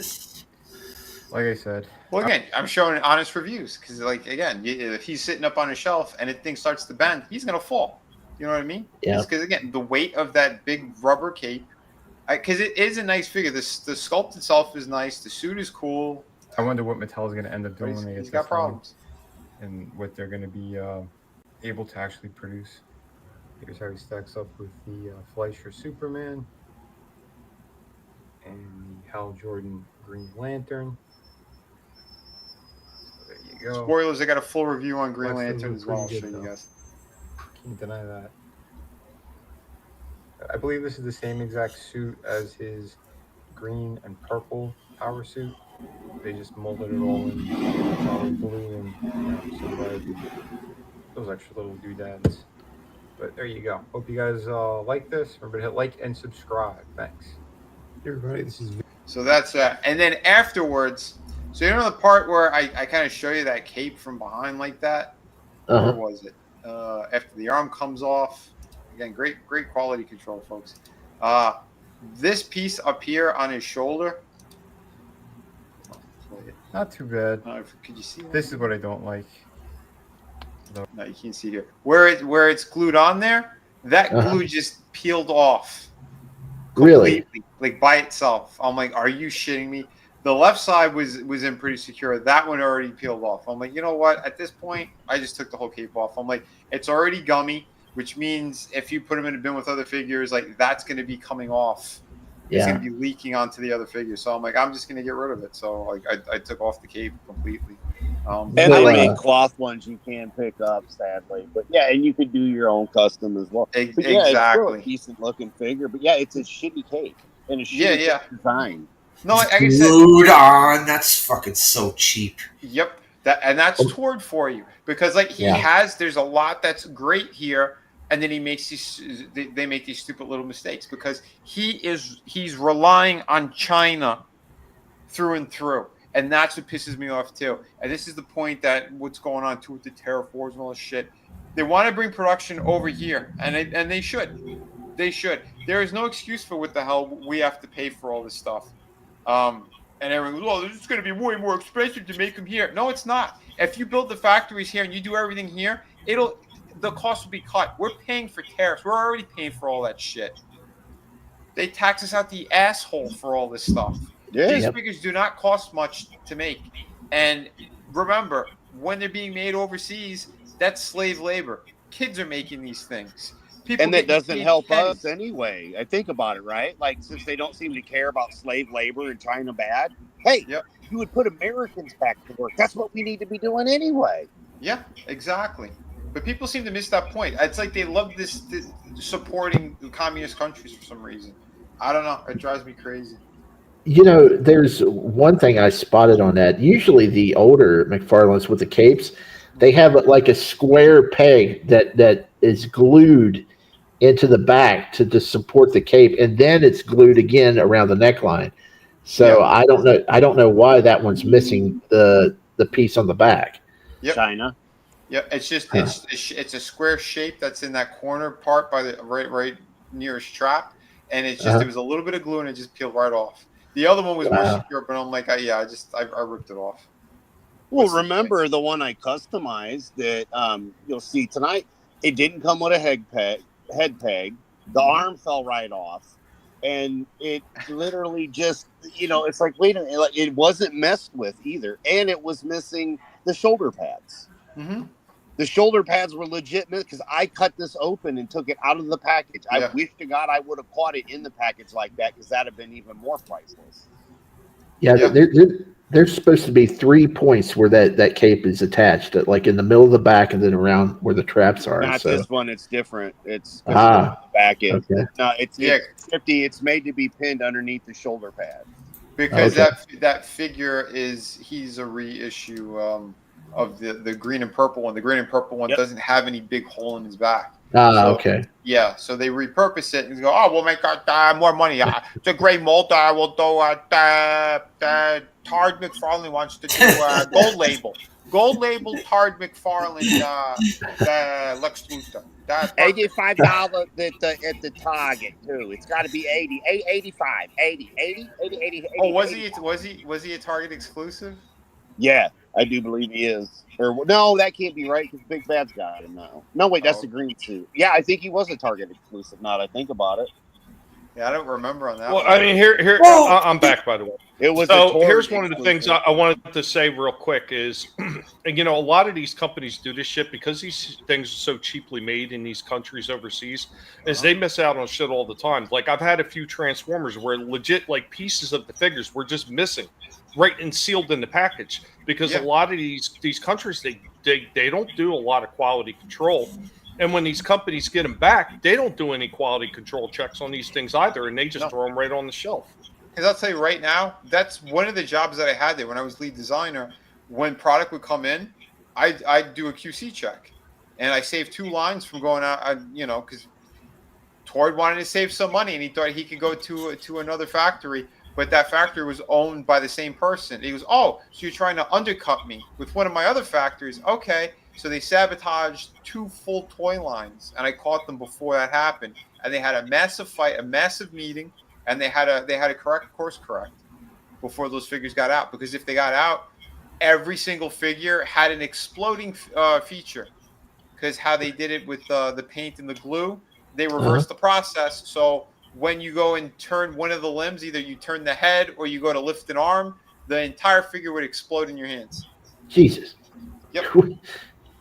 That's to show you how cheap Todd is. So there you go. Did you guys? So they were kamikaze. Yeah, I saved him millions of dollars. I made him millions of dollars, and I saved him millions of dollars. But yeah, what did he do? This guy went out of his way to make sure he would be getting AI artists to work on his comic books instead of people who've already done amazing things for his fucking company. That's why I can't stand these people. Did you guys say that the green suit Luthor is a fucking store exclusive? No. I think this was gold label. One was. Okay. It's based off the green suit, which I'll be showing them all off in a little bit. Yeah. It's not just Tord that's having QC problems. Have you seen the pictures of the Maximum Spider-Man that people's getting in, where the webbing is not lined up on the head? Oh yeah. It's pitiful, and that's one of the reasons I was considering getting the Hulk on pre-order. And I went into GameStop and I said, "Man, I'm going to pass on that Hulk." I've been seeing pictures of that Spider-Man, and he looks awful. I mean, the webbing is just all messed up. Yeah, because the Hulk, they gave him a soft rubber chest so that he could do the clap thing. So they're trying to steal from Storm Collectibles. The thing is, Storm Collectibles, it's a very soft piece, but it's such a high-end figure anyway, how those are, that, again, people are very, very careful with them. This is a Marvel Legends with a little bit of an upgrade. And if you pick up one of these things for a kid or something, that whole chest piece is going to be either ripped off or broken, or depending with the material they use, is going to disintegrate and leak onto all of your other figures as well, or You know, Yeah. you can have a toxic figure for your kid to play with if you get them for kids. So this is the issue I have with these companies, because there are ways of working around this. Someone there was a third party that grabbed Zangief from Street Fighter, and they did their own knockoff of him, and he doesn't have a soft chest. His chest is solid, and people said that the knockoff is better than the original Storm collectibles, and for a fraction of the price. Wow.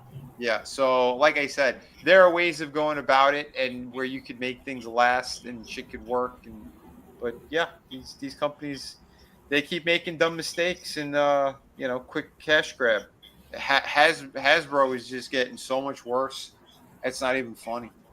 You know, they up the quality on certain things, and then other things they shit the bed on, or they cut corners on. You know, I heard Bobby Valla talk about it too, the guy from the Valaverse, because he used to work at Hasbro, and he broke down some of the cheap shit that they did just to save a couple of bucks here and there. You know, we're paying even more, and yet they want to give us even less. It's stupid. But yeah, I watched a couple of his videos last week. They're good stuff. Yeah, he's got some pretty good. He's a little arrogant too from time to time, but he has a lot of good insight because he did have a pretty good position up there. He was in charge of a couple of different lines as well. But here, I'll show you something that here's a quick toy hack. I was gonna kind of save this for Trina, but she couldn't make it on tonight. Yeah, so I did a little toy hack here for the Toward Wonder Woman. And I wanted to be a quick Wonder Woman hack. So here is the new lasso of truth. So I just went to Walmart and I got this copper wire. It's all coiled up. And very pliable. There's a couple of different versions. They also have a gold one, which I think looks a little too orangey. The one that's copper actually looks more kind of like white gold, you know, the lighter kind of shade of gold. So there you go. But yeah, I just did a quick version of this. But yeah, I think it looks really, really solid. So here's the sword that she comes with. And as you can see, this handle, it's way too thick. It looks like something else. And then we also have this weird warpage because he uses really cheap plastic, and it's like baby toy quality for some of these weapons. I don't know why they do that, but anyway, he's losing the license, so it don't matter. But if you want a really cool figure to have a proper kind of bendable wire situation here for her lasso, you could easily get that done with this copper wire thing. Yeah, keep messing around with it, make it more pliable, to clip it to whatever your heart's content is, because there's a lot of it. I just grabbed a bunch and just kind of started wrapping it around, and then I put it on her little holster thing here. Take that off. So there. And like I said, it's pliable, so it's good. Anyway, I think that looks way better. And I just did a quick thing. I still fixed this up a little bit more. But yeah, there you go. There's a quick hack. Everybody. Yeah, I just did. Soul Assassin also mentioned flower wire is good for customs. So. Mm-hmm. Yeah, these are great. Yeah, there was enough that was in this, so I could use it for like at least 4 other figures if I wanted. If I had other Wonder Woman figures I wanted to do, and it only cost $3. So that's nothing. Yeah, $3 to get something like that. And yeah, it's very, very easy to bend. But you got to be careful. If you go to Michael's, there are some of them that you think you could bend. They're a pain in the ass, and don't waste your time. Just go to Walmart, and you could even test them out there in the store a little bit. Nice. Soul Assassin also says that he had heard that Spider-Man Unlimited had wrong coloring as well. Huh. I heard that as well. Yeah, I wasn't familiar with that cartoon. I know it came after the fact, but or after the original series. But yeah, I heard there's been a few issues. They've had issues with Captain America figures as well. With some of the paint job he says if McFarlane's seen that, he could add an extra $10 to the price of that Wonder Woman. What's going on, yeah, right. Tina? Good to see you, Tina. How you doing? But yeah, so yeah, there was the Wonder Woman. This thing is really nice though too. Like if you get it, that kind of copper color, it looks gold. It matches 100% to like all the ones that are on her already. So Something positive will change. I was going to say, Adam, I seen you got something loaded up there. Are you ready to go? Will you blow me up real fast first, please? So you want me to add the one or just blow you up? Just blow me up real fast before you have me. So all right, and let me get a bomb. Hold on, let me get a bomb. Thank you. Sorry. Don't do that. I was just waiting on the Joker pick. Towelhead Tommy? Don't do that. But so as you see that, as we've got Christopher Reeves on the right here, then you've got the headless Lex in the green suit. The blue suit is missing the shoulder pads that the Batman and the Christopher Reeves ones have. And that's how it came. It came with no head peg and the arm fell right out when it came out of the package. That's the one where he's standing on the chair, which is hilarious. So he became the first decapitated one. And then you can go ahead and shrink me back down, please. And yeah, I'll show you what where I put. There we go. Check it out. So I put Starscream where he needs to be, and yeah, it's looking pretty fine. I mean, who else can tip a car and make it work? I mean, it's just nice. Again, just kind of getting some of the shots from the gym. Give you guys kind of the full picture of what you get to look at because everybody's where they're supposed to be. Yeah, and again, since I spend time out there as I'm working out, these are the things I get to look at. So, if you're gonna work out, you might as well have fun. And again, there you go. See, it's we don't tell fibs and stories here. This is the gym. Yes, it is. Yes, it is. But yeah, this is where I go to relax and work out and look at some really cool pieces that I've had for a long time and able to add. And then I got this Starscream from Tommy and the Guinea Pig Collective. So yeah, I mean, yeah, you buy it, you'll get it, man. It's for real on the on that. And there you go. There's another from the other shot. Wow. Yeah, doesn't that look like a gym you want to play in? Yeah. Yeah, it's nice. Look, we're doing the Batsuit, baby. Yeah. Nice. And then here we've got the shelf up in front of me. And as you can see, Batman broke his rule in this universe, Vinny. And we've got Cesar Romero making an appearance with a crowbar. So, I mean, yeah. That's awesome. See what happens when things go awry in Gotham. And since we have the Tord wall, here we go. The Tord Award. There you go, Vinny. I thought that would be kind of a funny little spot. And what better place to put her? I mean, look at it right there. I mean, come on. How does that not look? And it's right next to the barrels. That's like your Where's Waldo? Did you get two of those Two-Face figures? Two of the same Two-Face figures? They're different. No, okay. one's from the Arkham games, and then there's the Batsuit, with the purple lights and the computer screen and all that. No, I had more than one. Yeah, one's Capullo, the Capullo design. Capullo is the sealed one, and then the one that's open is like from the Arkham games. Oh, okay. Because I found him for like $10. I was like, sold, I'll take it. And then this here just kind of worked that way because I have to get double-sided sticky tape, so the Ghost Rider kind of is leaning. But I thought it kind of worked. It's the new setup with Man-Bat in the center. Yeah, that's great.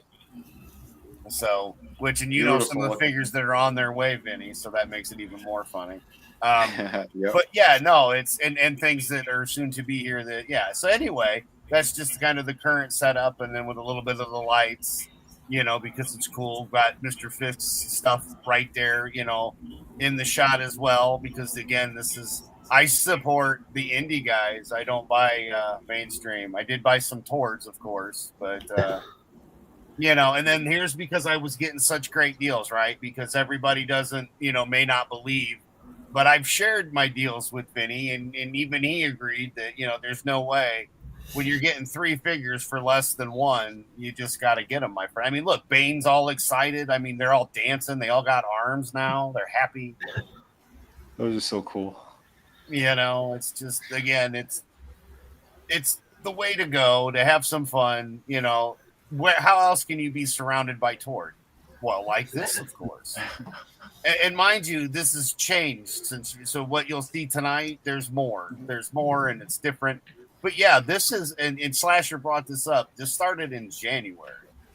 So, but I saved and waited to get, when I found that Joker line, I kind of had to, and then it just grew from there. And I already had the Migos, and there's the comics and the Bat Phone from the UK, and I have the room and I'm able to do this. And then with the toy stream here, it's just the way to go, And then you just got the lazy dogs because they got to make an appearance. I got to get my Wiener TV time, and then here was prior I shot when I was working on what I was going to do, with the Starscream. Different ideas, different shots, but I kind of like it where I have it now.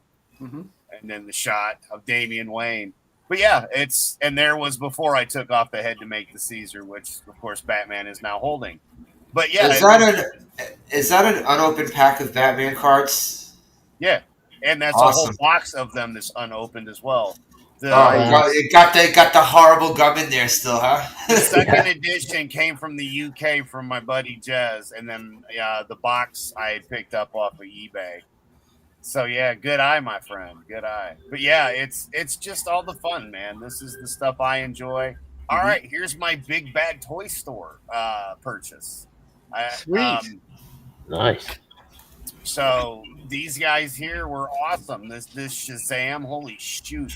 It was just I couldn't get the page puncher, but this guy was $5, man. Yeah, for $5, dude. That's great. Yeah, and then Blight here in the middle, he was like 10, and then this one too, Shriek was also I think like 5, and then this one was 16.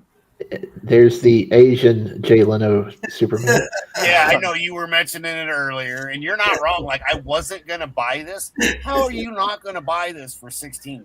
Hey, come on, it's right there in the shop. It's only $15. Jay Leno, I can have him sign it. You're like, this is you, right? Yeah. Jay?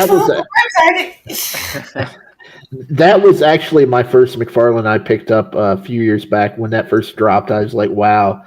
He's ugly, but that's a huge Superman. So I bought him immediately. It's like he had something against Superman. Like did Superman fuck his girlfriend in high school or something? He must have, because man, I'm telling you. I think he's only ever had his So there you go. There's another good shot of just the Lexus. Holy crap. And that's not all of them. That's just the ones that there's more, because there's the ones that are open, and then another Metallo. How many do you have? We counted over 50. What? No, of that particular figure. Oh, of this figure? Well, these are the ones that aren't. Well, and then I sent the one to Vinnie, so that counts, because corner in the market on these toys. Hey man, I'm hustling over here. Hold on, I think Adam he got the one of the trucks, and it was just right. Except you saw the receipts from eBay, Vinny. I know. I was going to say it's either that or poor Adam has got a case of dyslexia now, and he read that number wrong. It should have been like 5, Tommy, and he got 50. I can't remember which ones I bought.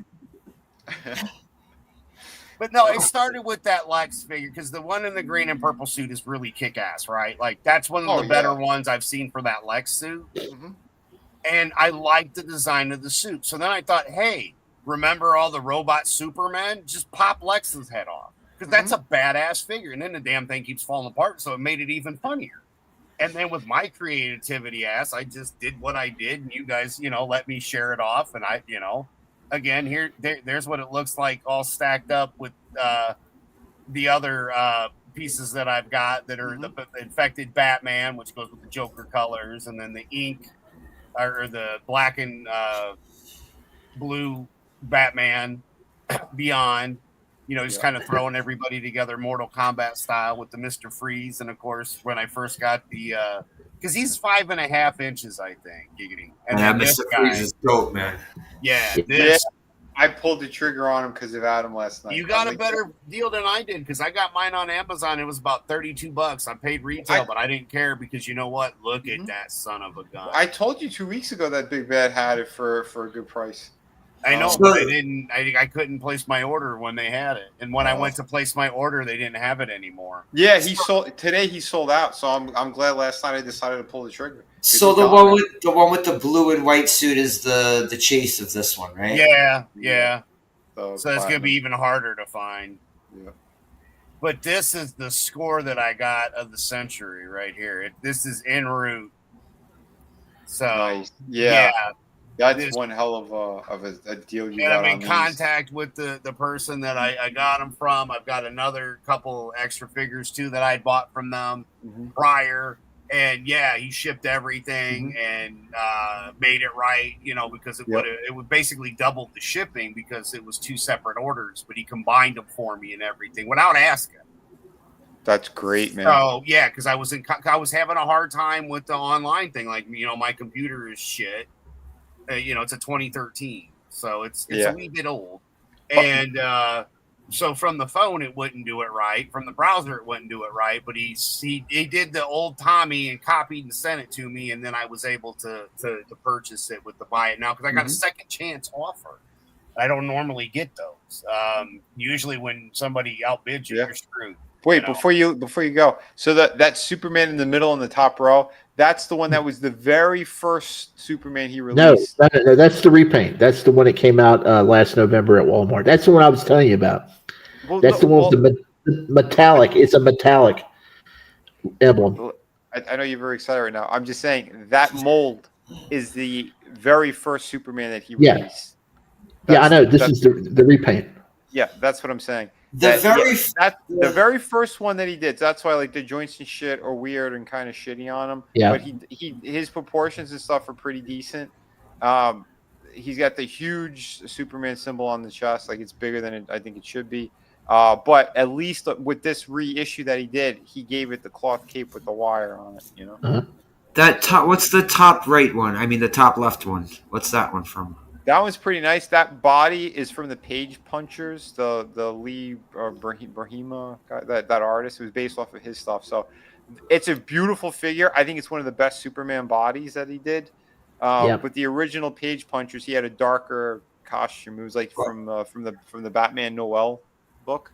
The heads on those 2 Supermans look fine. They don't disturb me. They're not trying to scare me. They're decent. But the one problem with the Superman with the lighter colored suit up there, his hands are too big for his body. That's the one gripe I had with him. I can see it. I can see it. That and the belt. That he should have the classic belt. But what was that Superman they put out where he has like the around the symbol, it has like the trim around the symbol. Like it's got like a black outline around the symbol. Oh, that's the Silver Age that's coming out. It's not out. Okay, all right. It's not a multiverse one. It's the digital one. Some people has it, but another truck, right? Right, another truck. Oh wow, that's great right there. Yep, that was my key to stop because it's. I know a lot of people have been talking about the Bernthal Punisher since you showed that. I couldn't care less. I hate Bernthal's Punisher. I don't care at all what Disney's going to be doing with that stuff because we all know Disney's a dumpster fire, and it was mentioned a few times with the. Female Silver Surfer once again, just like absolutely upending everything that was in the freaking comics. And you know what? Here's my best advice to people that don't like that shit because of what they're doing. Just don't bother with it. You don't need to talk about it. Just ignore it. That's what I'm going to do. If you don't like it, I'm not going to invest. I'm not investing any of my time. They are not even going to get an ounce of my energy or time. Me personally, I really liked when he was in Daredevil season 2. After that, I didn't like anything else that they did with that Baron. Right. It wasn't bad, but I always felt that he really didn't fill the Punisher out. And Shifty, before you say, I'm not shitting on anybody that likes it. I'm just saying for all the people that have a problem with it, just don't bother with it. Just let it die on its own because that's that's what happened with Snow White for the most part. People talked about it for a few days and then they kind of ignored it, and then look what it did. Nobody wanted to see it. To play devil's advocate about the Silver Surfer thing, it's it's an alternate universe set in the 60s, and they're bringing the Fantastic Four to the 616 and merging the universes in Secret Wars. So there will be a Nora and Rad Silver Surfer in the 616 eventually, and Galactus and all that stuff. They're just doing it a little bit differently. But the point with all of it is it's far too late and no one gives a shit. The main audiences don't give a shit. It's like the nerds are all going, well, there is another one. It doesn't matter. You're trying. Listen, you're a big company like that. You want to hit the broad audience. You don't want to go for the niche audience. And this is could have just made it Nova. They could the other fucking Herald Nova. They should have just made her. Too. But they're just retarded. And like Tommy said, fuck them. I think they'll be back with X-Men and Fantastic Four. And I think they'll, I can't help it. I mean, I still like Star Wars, so I mean, yeah. Well, I've never been a big Fantastic Four fan to begin with, but the movie that was the second movie we had, you had an awesome Silver. Oh, he looked fucking awesome in that. And Lawrence Fishburne as his voice was perfect on him. He was great. To shit the bed like they did, like I said, I don't even care. Galactus, on the other hand, that's where they fucking blew. That's Well, they're trying to put a Band-Aid on a gashing, a fatal wound right now is what they're trying to do with that. And to me, I thought the trailer looked like shit. Ben Grimm, to me, he looks good in photos. He looks like shit to me personally. I hate that he's got that whole sweater thing on top. His face is weird. The voice is weird. It does not match up. You're expecting a gravelly voice. From the trailer I saw, no interest whatsoever. But I was going to say with this figure, they did an awesome job with the face sculpt, with the technology that they're using. This is the thing. These companies know how to do it, and they choose to go cheap on everything. He's the Punisher. Why does he come with a tomahawk, one knife, and one pistol? Because someone explain that to me. Why doesn't he have an arsenal? Why doesn't he have machine guns? That's the one thing that stood out to me. It's like, what the hell? I haven't watched the show yet, so. Well, they did. They finally did a really nice job. Whether or not the show, if he's got huge guns or not, it doesn't matter. Throw them in there. He was already depicted with them in every other iteration. Give him a fucking an M16. Give him something cool. He had a Gatling gun at the end of what is it, season 2 of Daredevil. Yeah. Throw something extra in there. We are paying how much? He's going for $26 now, plus the tariff surcharge they want to hit people with. Now, listen. By the time this figure is ready to hit shelves, this tariff shit is going to be done with. He's supposed to hit store shelves in December. We should make a bet on how long they're going to keep this going, the tariff surcharge. This is how shitty these companies are. So be well aware of what's going on in the collector's circle right now. There's a lot of people that are selling off their collections or dropping them altogether because of the bullshit these companies are pulling now on the customer. Well, to be fair, the Marvel Legends doesn't really come with a lot of accessories, so that's. I mean, hell, some don't come with any accessories, and they're $25. So they're upping the price on everything. If you up the price, you better add more stuff. That's the point I'm making, because a lot of collectors are saying, "Well, fuck this shit." I mean, the Wolverine I bought for $25. That he only comes with like an extra set of hands, maybe an extra head. That last Wolverine that came out, the Extreme Wolverine with the black suit, he didn't come with an extra head. So, again, there's no excuse. I'm sorry, but there's no excuse, because take a look at Jada Toys. That's a new company. Well, they've been around with the cars, but they're new into action figures. And look what's going on. They're able to give us alternate heads, extra hands, extra accessories, like fireballs or whatever, whatever power source. Well, look what they did with the Blanca one. So I seen somebody did a full, they did a nice sweet short review just to give you the basics on the Blanca figure, and everything that he comes with is, could it have been more? Yeah, absolutely. But everything that's there is more than enough, and the posability of the figure is outstanding to the point where the Blanca can almost get into a freaking ball. Tell me what other figures that these companies are putting out that can almost get into a damn ball. And I will say it's bullshit. And they're almost the same price point as the Marvel Legends. So what you were saying about give the Punisher guns. So All right, you remember that army, the army man, the green Sergeant Rock figure I have that's supposed to be like a throwback to the little green army man. Yep. That comes with no gun. Meanwhile, when I'm looking through the freaking checklist of all these Tord figures, how many fucking Batman figures I've seen with multiple guns. Yep. Batman. Yeah. Batman comes with guns, but Sergeant Rock doesn't. Yep. What tardation is that? Yeah, the Thomas Wayne figure. He's got 2 pistols. I have that thing. So fucking stupid. Sergeant Rock doesn't come with a gun. Yep. The army guy. Not even a handgun. No, they can't even give him a fucking pistol. No. Yeah. What do you come with, like a shovel or something? A shovel, yes, a shovel and a knife. A shovel and a knife. short shovel. So he came with the same stuff, and all they did was make it green and then sell it. Like seriously, would Hasbro put out a fucking Nick Fury figure without a gun? Have they ever put out a Nick Fury figure without a gun? I don't think Probably so. not. Stupid as fuck if they did that. But you know what? You have that great play feature where he has that short shovel. And do you know what it was used for? To dig holes so they could shit and cover up their shit. So it's the very latrine, boss. Yep. So there you go. It's amazing. They couldn't even give him a fucking pistol.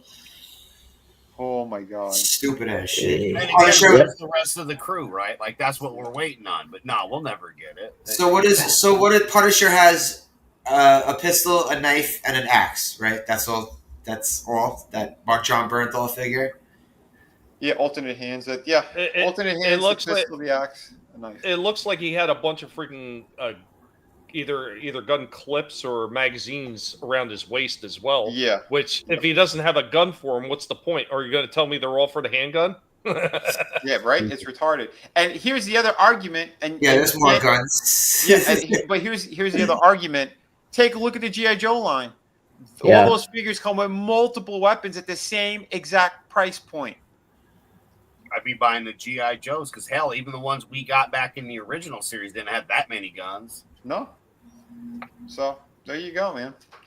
So, there's no excuse for these companies to be pulling the shit that they're pulling on us. It's not okay. You know, even with NECA, and NECA, they pretty much, at this point, they're pricing themselves right out of the market. But I will never take away from NECA making sure they include as many accessories as they possibly can with most of their figures. I mean, if you look at what they did with just the Friday the 13th Jason figures and the Michael Myers ones, they came with a slew of different weapons.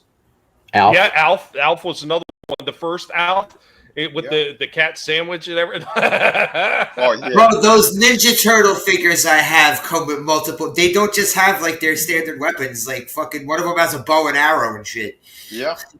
Well, you know what? It's a crazy one from the NECA Eastman and Laird line is when they did the foot soldier. Like they actually had 2 trays worth of weapons and heads and everything else that you could swap out and make the foot soldier look like different types of foot soldiers. Like they went above and beyond on that one. It was a little bit pricier than the normal ones by $3 or $4, but everything that they included with it actually made that price point at the time worth it. Now they would probably be charging well over $40 for a figure like that. But yeah, Shifty, I did notice that, Shifty, what you said. That these Marvel Legends figures usually don't come. Like, they don't come. That Cable figure I have had one gun. I think that Cable figure only has one gun.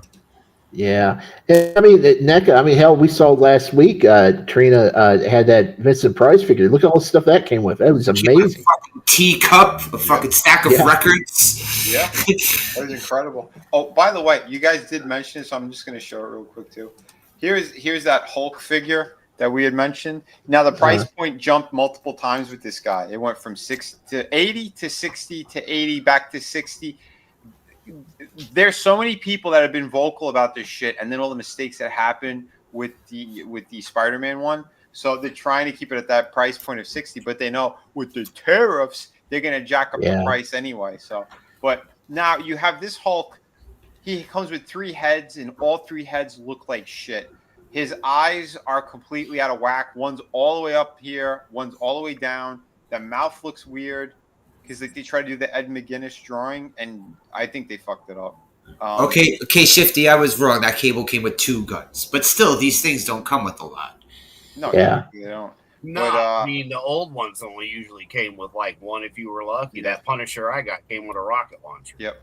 Well, a lot of the old Marvel Legends, the ones that Toy Biz was making when they moved to the bigger scale, some of them had really cool fucking stands.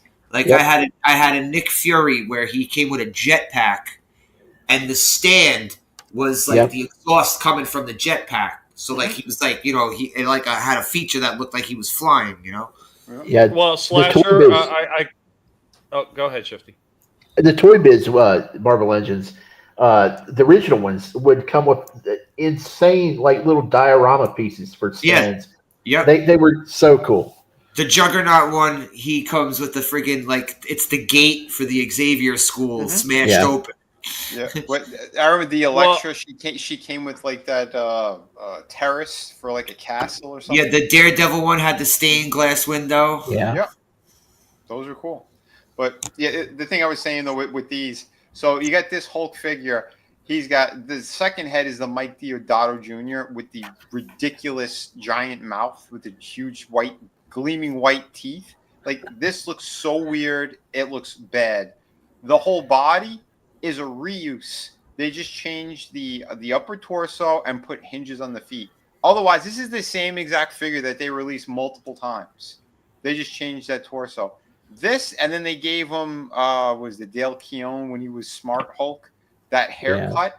But it looks like it's part of like a penis. Like I don't understand. So this is probably the best one, because it's like a normal looking face out of the three. So we don't even have like a classic head that goes on this fucking thing. And they want to charge an arm and a leg. Like, look, it looks like he put his finger in an electrical socket. How big is this figure? The same size as the Gray Hulk that I reviewed. It's the same body. It's the same exact. I was going to say upper torso. What's that? I was going to say, what the face kind of reminds me of? It reminds me of the look of the vampires in the Blade movie. Yeah. Like I don't know what the hell they were thinking with this shit, and then they want to charge people so much extra money for it. It's ridiculous. The what is the 80th anniversary? Like, look how bad that face is. Like oh my god, that looks fucking bad. It's terrible. He's got a button nose that is literally in between his eyes. Well, have a good night. Have a good night, Gap.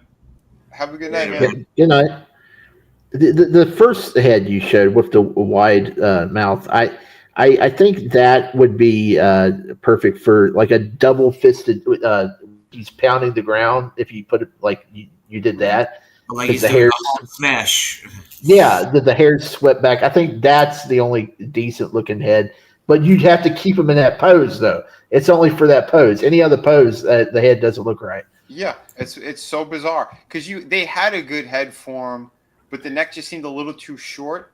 Because I have the 80th anniversary one or whatever it was, and they went kind of like your 1970s Hulk. They had two different heads. Both of them look really good. This, I don't know what the hell they did. They could have thrown that head back in here. Why not? Especially for the price point. You know what they should have did at that point is they should have just reused the Joe Fix-It face, because that's 10 times better than any of the three that they have on that figure. They could have. Yeah. They definitely could have. Like, I don't know. The choices that this company makes is ridiculous. And they didn't even correct the whole thing with his arms. Look at these shitty elbows here. He's going to cut glass with it. It's the same problem they had with the other figures. So this is your deluxe version, and you don't even do a double hinged elbow, because they could do it for figures that are this big. We've already seen it multiple times, so that's not even an excuse. Like, there's so many bad things that these companies are doing and cheap shortcuts. So the only thing that's really new with this entire fucking figure are the slap hands, which is super simple to do, the dumb little effects that they added, and the chest piece. The toes are articulated. I don't think the toes are articulated in the other one. That's it. There's nothing super brand new that would constitute this thing being $60. It's bullshit. The problem is we haven't had a Green Hulk for a while, and we probably won't get one for a while after this is released. And there's a lot of new people that's coming into the collecting world, like me, who doesn't have a Green Hulk, and everything is priced way too high on eBay. And we're this is our only thing we got right now, and it kind of sucks. But even though it sucks, we're kind of like, well, I need a Green Hulk, but I backed off of it because of the quality control issues with the Maximum Spider-Man. Yeah. I don't know. Yeah, It we sucks. don't know what we're gonna get, because I can tell you right now, the issue that like Storm Collectibles had with like that rubbery chest piece, the heads would pop off super easy, because I don't. Did we get a good shot? There should be a Hulk on the shelves at all times, just like a Iron Man, just like a Captain America, just like a Spider-Man. Yep, I agree, because he's one of the foundation characters for Marvel. So make them available. Let everyone be able to get them, not just those cheap, the really cheap baby figure ones. Because like you said, collectors. They're people who are older. Let's face it, the kids. They'll grab any dumb little thing. It's super cheap, no problem. These things are supposed to be better or more high end, air quotations, high end. Put the real work into it. Put the real effort. And this is the same company that has had a Darth Vader Black Series figure and a Mando Black Series figure on the shelf for like 5 years straight. You guys want to see a badass Hulk figure right here? Boom. I mean, the freaking bendies from like the early 90s. Hell yeah. Oh, shit. He's all scuffed up, but I got him from the freaking $5 bin. His face he's badass. His face is better than those three we just showed. Oh my god. These ones I don't even remember seeing them in stores. I remember only seeing them in freaking not toy stores and comic book stores. I remember the X-Men ones. Oh wait. Yeah. Boom. What? What's that? X-Men ones? There we go. Shit. There we go. and a Nightcrawler one with a fucked up tail. Awesome. That's hilarious. It's ripped out. You see that shit? Yeah. Fucking wire sticking out of it. Oh my! Yeah, it looks terrible. It was $5, and these are old. So I was like, you know what? For $5, dude, yeah. But hey, look at this do they make the tail Viagra? I guess. What year did he come out? Oh shit! But these are like late '80s or early '90s. I think these were early '90s. Yeah, about 92. Special needs Juggernaut right here. I cannot believe you found a Juggernaut. That is awesome. That is funny. All I got is my bobblehead one. It's like the one that I think was hilarious because it's a bobblehead pops. But I didn't care. It was a bobblehead. I think including this stupid bendy. I think I have 3 Juggernauts. No, 4, including the miniature I have. Oh, nice. So yeah, there you go. There's Mr. Christopher Reeves in a crazy bodysuit that is the new one I got that I took the head off of and just said, hey, why not? So you got the Bat 2C. He's sitting there, dropping, saying, hey, I'm here. What Superman? What suit is that? Yeah, what suit is that? I don't know. It's the one that I just got. This I'll is show you the McFarlane head as well? in a minute, but I figured I'd do the picture. I didn't want to interrupt the stream too much. I was having fun showing off the little bit of stuff that I do. Let me get in here and turn that off. Go back to the camera. Is that the one that had the hoses on the side? It's got the head like this. Oh. What? I've never seen this before in my life. He's like, Gundam Superman? Yeah, what the hell? He's got these for his wings, but they don't really go in anywhere. Wings? It's a manga thing? No, it's I don't know what line it is. I got the figure for like $10, and I was You got him loose? You bought him loose? Okay. Yeah. That's interesting. Yeah, I've never seen this before. They have this figure all blue with that metallic red, and it looks sick as hell. So I was going to get it but I kind of had to make some sacrifices to get the other ones I got. This was not one, so it was like $13 total. And basically his cape. His cape, his wings / cape. Where do those port? Yeah, how does that port in? I think it's supposed to go in there's little holes, but they don't go in for shit. Oh, and that's a Tord. That's a Tord. Yeah. Wow.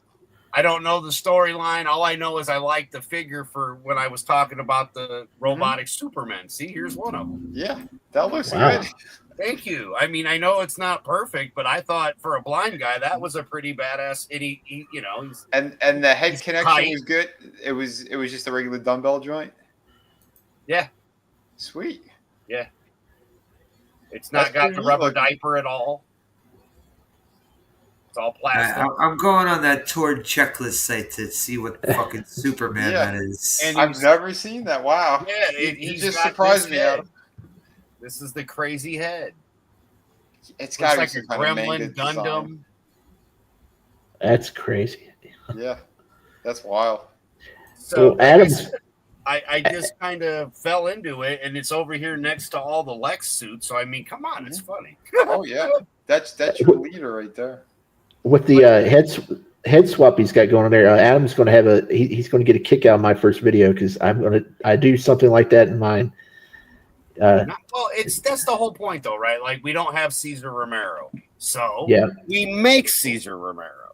And, you know, anybody that knows anything about the Batman series, he is the one who originally had that mask. Yeah. Ledger. So, and again, Shifty, we were talking, this is the closest body we've had. I think so. The colors, too. Yep. Yeah, that's pretty close. I'm gonna swap those pants out and put on that Silver Age Joker at some point. And again, I mean, for me, I just wanted to do the head swap, and then I've got him up there, and everything worked out, and just the way he's standing with the crowbar, and I'm like, this is funny. Like it just fell into place the way it did. But again, Vinnie, we talked about this, and there he is, man. He's real, and I dig it. Oh, it looks good. And see, this is what I'm talking about too, where Tord he missed the mark completely. So he releases the regular 7-inch Adam West. But you don't release the Cesar Romero Joker as well with the updated body, the joints. You keep it only in that like 5.5-inch line. Like, are you retarded? Retarded? You're retarded? Yeah, I think he already answered that question for us. Hey, and what's going on, Curtis? Man, good to see you. Hey, Curtis. Oh, Curtis. Yo. Man. So yeah, let's hold on. I'll pull up Shifty's. I'm on page 7 of the Tord checklist, and I can't see. I will tell you the name of it. I apologize. I was not even thinking. I bought it, and the dude's got it listed. Maybe the name will help. I just know it was a good deal for a Tord. You know. Oh yeah. Oh yeah. These are the Tords I enjoy because they're open. I'm getting them cheap as hell. Yep. I'm able to mod them and have a little bit of fun. Hell yeah. Yeah, you're doing custom jobs with them. I mean, yeah, you're having fun with it. These are the Tords I enjoy. Point of collecting, anyways. Yeah. Yeah, to have fun with it. And what's going on, Time Profit? Hey man, how you doing? Good seeing everybody. So yeah, Unchained Energy. Okay, we'll pull up the whole listing. All right, I'm gonna show Shifty's first video here. Video, and right there is the DC Digital Direct Batman Rebirth figure I showed off last week. And you may notice up in the top corner, the Bruce Wayne head is gone. It's gone. Where'd it go? I'll tell you in just a second. And right next to it is a Scarecrow figure from Batman Begins. I was just out at Target here earlier today, and man, they got another sale out there going on. $13.79 for all multiverse figures. You suck. And $14.99 for the page punchers, if you can still find any. But man, they had all them movie figures, the Keaton Batmans, they had the Bale Batmans, they had the Scarecrows, and I had to pick up a Scarecrow. Wait a minute, you have a magic target like Tommy? No shit, man, I can't even find that Scarecrow. Oh my god, I hate you. The only freaking Tord figures that they have in my Target is Wildcat. Yeah, he's just sitting there collecting dust. Same. Wow. 3 Targets around here, and they all have Wildcat. Yeah. Wow. Probably going to be worth a lot of money on the eBay. I had to get it for that suited body, and I had to pop the head off, and I had to do some kit bashing. Got me an extra head though, so maybe I can make a Jason Voorhees Friday the 13th Part 2 figure or something. Pretty cool. But that suited body, I had to, of course, use the hairdryer there. Then I had to use some acetone because there's a dusting effect on the shoulders, and I may have to go back over this again because there's a few spots I missed. But I kit bashed that Bruce Wayne head onto the suited body there, nice. and it looks pretty good. Yeah, same height as the Batman. It's a little bit on the skinny side though. But we can just say, hey, Bruce got his Batman suit all padded up with the muscle there, kind of like Barry Allen on the old Flash TV show, and he's in that red velvet suit. He's got them padded up muscles. Yeah, we'll just little white lie right there. His muscles. But hey, if it's skinny, it don't matter. It don't matter. He still looks good, man. The head fit perfectly. The skin on the neck doesn't match, but you can barely see that. But the bald pig and the joint had no hassle with it. Everything fit perfectly. The only thing I don't like is my the paint job on my Bruce Wayne head. I don't. It's coming in fuzzy here, but yeah, the right eye. It's kind of. It looks like he's got a glass eye, but nonetheless, he looks neat. I was going to make him into a Clark Kent figure for the Christopher Reeve extra head in the his collector's edition, but Reeves a little bit on the tall side compared to this body, and it just wouldn't work. It wouldn't work if you stand them side by side. So I had to make Bruce Wayne. A lot of people are using a WWE Elite 119 Triple H suited body for a Bruce Wayne figure, and they're taking the head off the Red Sun Superman to make a Bruce Wayne figure. But man, if you get those figures on eBay, that's like $60 to $70 right there. So I already had the head, $13.79 for the Scarecrow, and yeah, I came out on a cheap end there. I cannot believe you found that for less than $15. Maybe regretting it down the road because, like I said, that's I've seen people trying to sell that for $50 already. But dude, I mean, I'll pay you like I said, get out to Target. For it. Good Lord, that's a deal. I mean, yeah, that's a killing of a deal. It's a shit figure because it's all rubber diaper, in the middle, but still, because it's just that. Oh yeah. It looks, you know what I mean? It's as for a figure to play with, no, but for what we do is grown ass men displaying, showing off, all that kind of stuff. And again, that does for a Bruce Wayne, and I agree with you. I think for Clark Kent, he needs to be taller. Mm-hmm. Yeah, but you could also go with the idea in the suit. Batman's in armor, so there you go. In the armor, he's going to look bulkier. He's going to look thinner in a suit, and then he's got a shiner. Go ahead, Vinnie. No, I was gonna say, I mean, there's plenty of good things you could do. You could even use that one of those Lex heads from that army that you have. On that suited body. Have Lex in a suit. Yeah. At $14, if there was a row of them, I would have bought all 6 of them. Trust me. But you got it. You got to get some acetone and take off the dusting effect. There's dust on his shoulders and on his upper arms, and just get a Q-tip and wipe that stuff off with a tissue, and you're good to go. Nice. Dude, Adam, I found a repaint of that Superman you have. Nice. You want to see it? Sure. Of the Unchained. The Unchained one. Oh yeah. The Unchained Armor. Yeah, that was the name of the. Yep. That's crazy. That's it. That's the same design, right? Yeah, I'm seeing the shoulders. Yeah. Except for the other one is the other one they got is all blue, and then the red that McFarlane did. Looks like a fucking Gundam. That does. See how it's got the weird ass.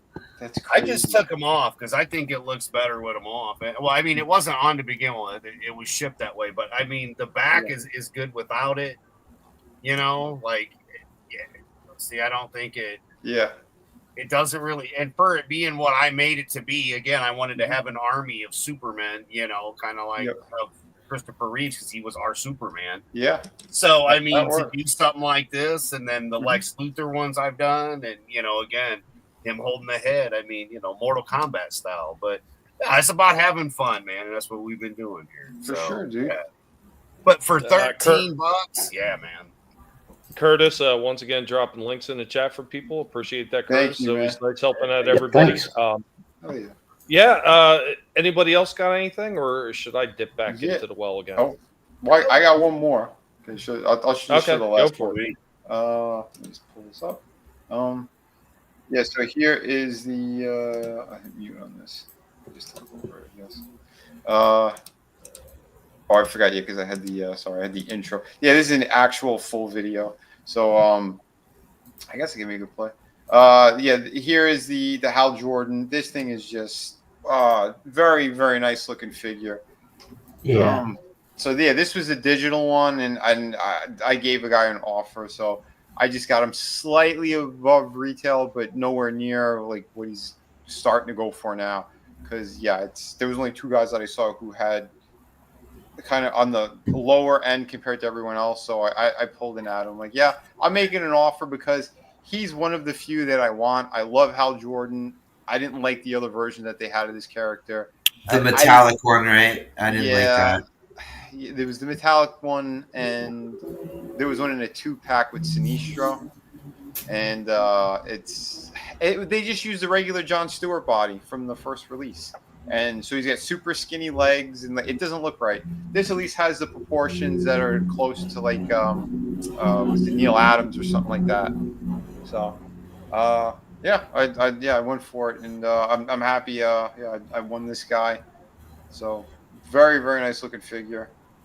He looks cool. It's weird though that he has the abs on the upper chest part though. That's and it has that weird like that thing I was talking about where it looks like a wound. But it doesn't really bother me at all, especially when you start moving him around and shit too. It's like he looks good. He looks good. I'm not gonna lie. It's awesome. Yeah, the diaper area. That's the only thing that still pisses me off with this character, because it's still like that soft rubbery shit.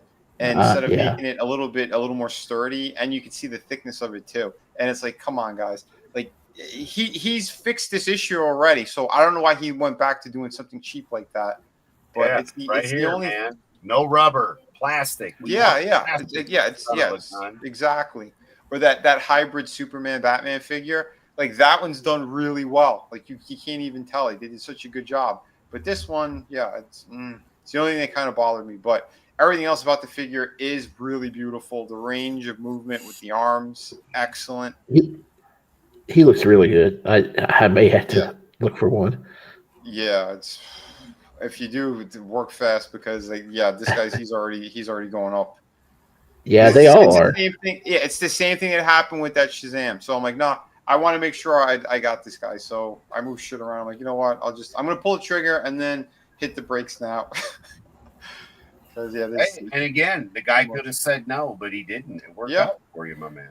Exactly, because if he said no, I would have never gotten this guy. Because all the other prices are going to happen, and these good things do happen from time to time. You got to look at the good with everything. Oh, for sure, dude, for sure. And like I said, man, they did a really nice job. He's got great kind of clicking ratcheted joints there for the ankle. Very solid figure all around. That diaphragm cut along with the waist, like he can get into great flying poses. He comes with these 2 constructs instead of like the glowing fist instead of like actual stuff. I could not find where the hell I put Jon Stewart. I spent a half hour diving through a bin, got to the bottom. I could have sworn he was in it. He was in the wrong one. So once I do find him, I'll do a short. I'll put a short up. You were looking for the effects, the ring effects that he came with? Yeah, I want to do a comparison with the Jon Stewart and pull out the Gatling gun that Jon Stewart came with and put it with Hal, because I think that would have looked killer.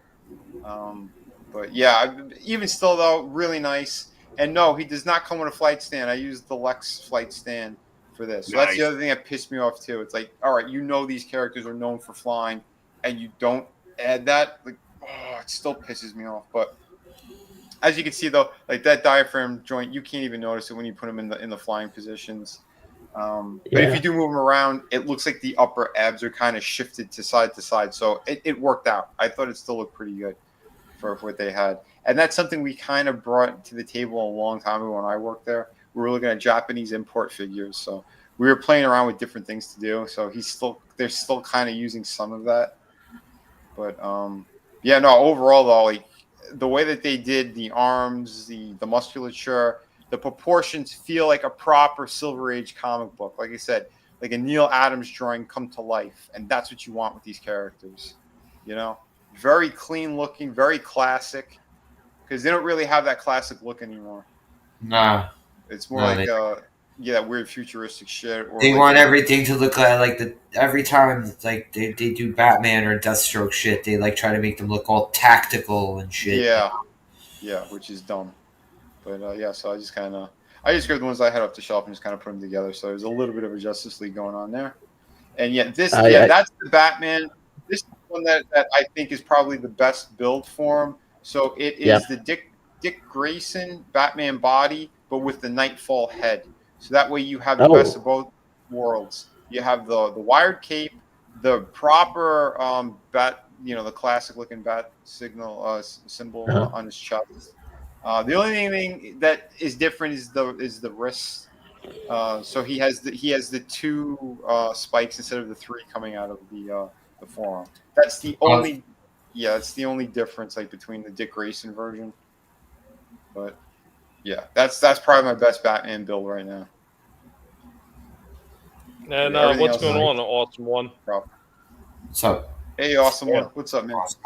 But yeah, like they did such a great job on him there. That's real sharp looking. And then, again, the flying poses you could put him in, and it just looks great. Yeah, that's an awesome lineup you had there. I got 2 of those figures, and that Wonder Woman I had to pass up at one point, and I may try still to get her, but the digital line, right? Yeah, I got 3 of them. I got the Joker, Adam, and Green Arrow, and I didn't even notice that Adam had that thing with his abs, that weird thing. He had that same Yes. Okay. But like I said, it's not bad. I think it still looks really good when you pose. It looks a lot better when like you have him posed like that. You know what I mean? Oh yeah. But again, like I said, they did a really solid job. I think maybe an extra right hand would have been good as well. He just has the one closed fist for the right hand, but at least with the left one, you have an open one. You have one that could hold the lantern, and he's one of the few Green Lanterns that actually comes with a Green Lantern. How do you leave that out? Well, the one I have, he has one. Oh, yeah. And so the Guy Gardner one has one too, even though it's like Sinestro ring Guy Gardner. Oh yeah, that's right. Yeah, but I mean, again, they released like I think 3 different Hal Jordans, and he didn't come with any. So that metallic one didn't come with it? No, not that I'm aware of. Stupid. He comes with like a boxing glove and a jetpack. Like those are his constructs. It's like that's what you give him.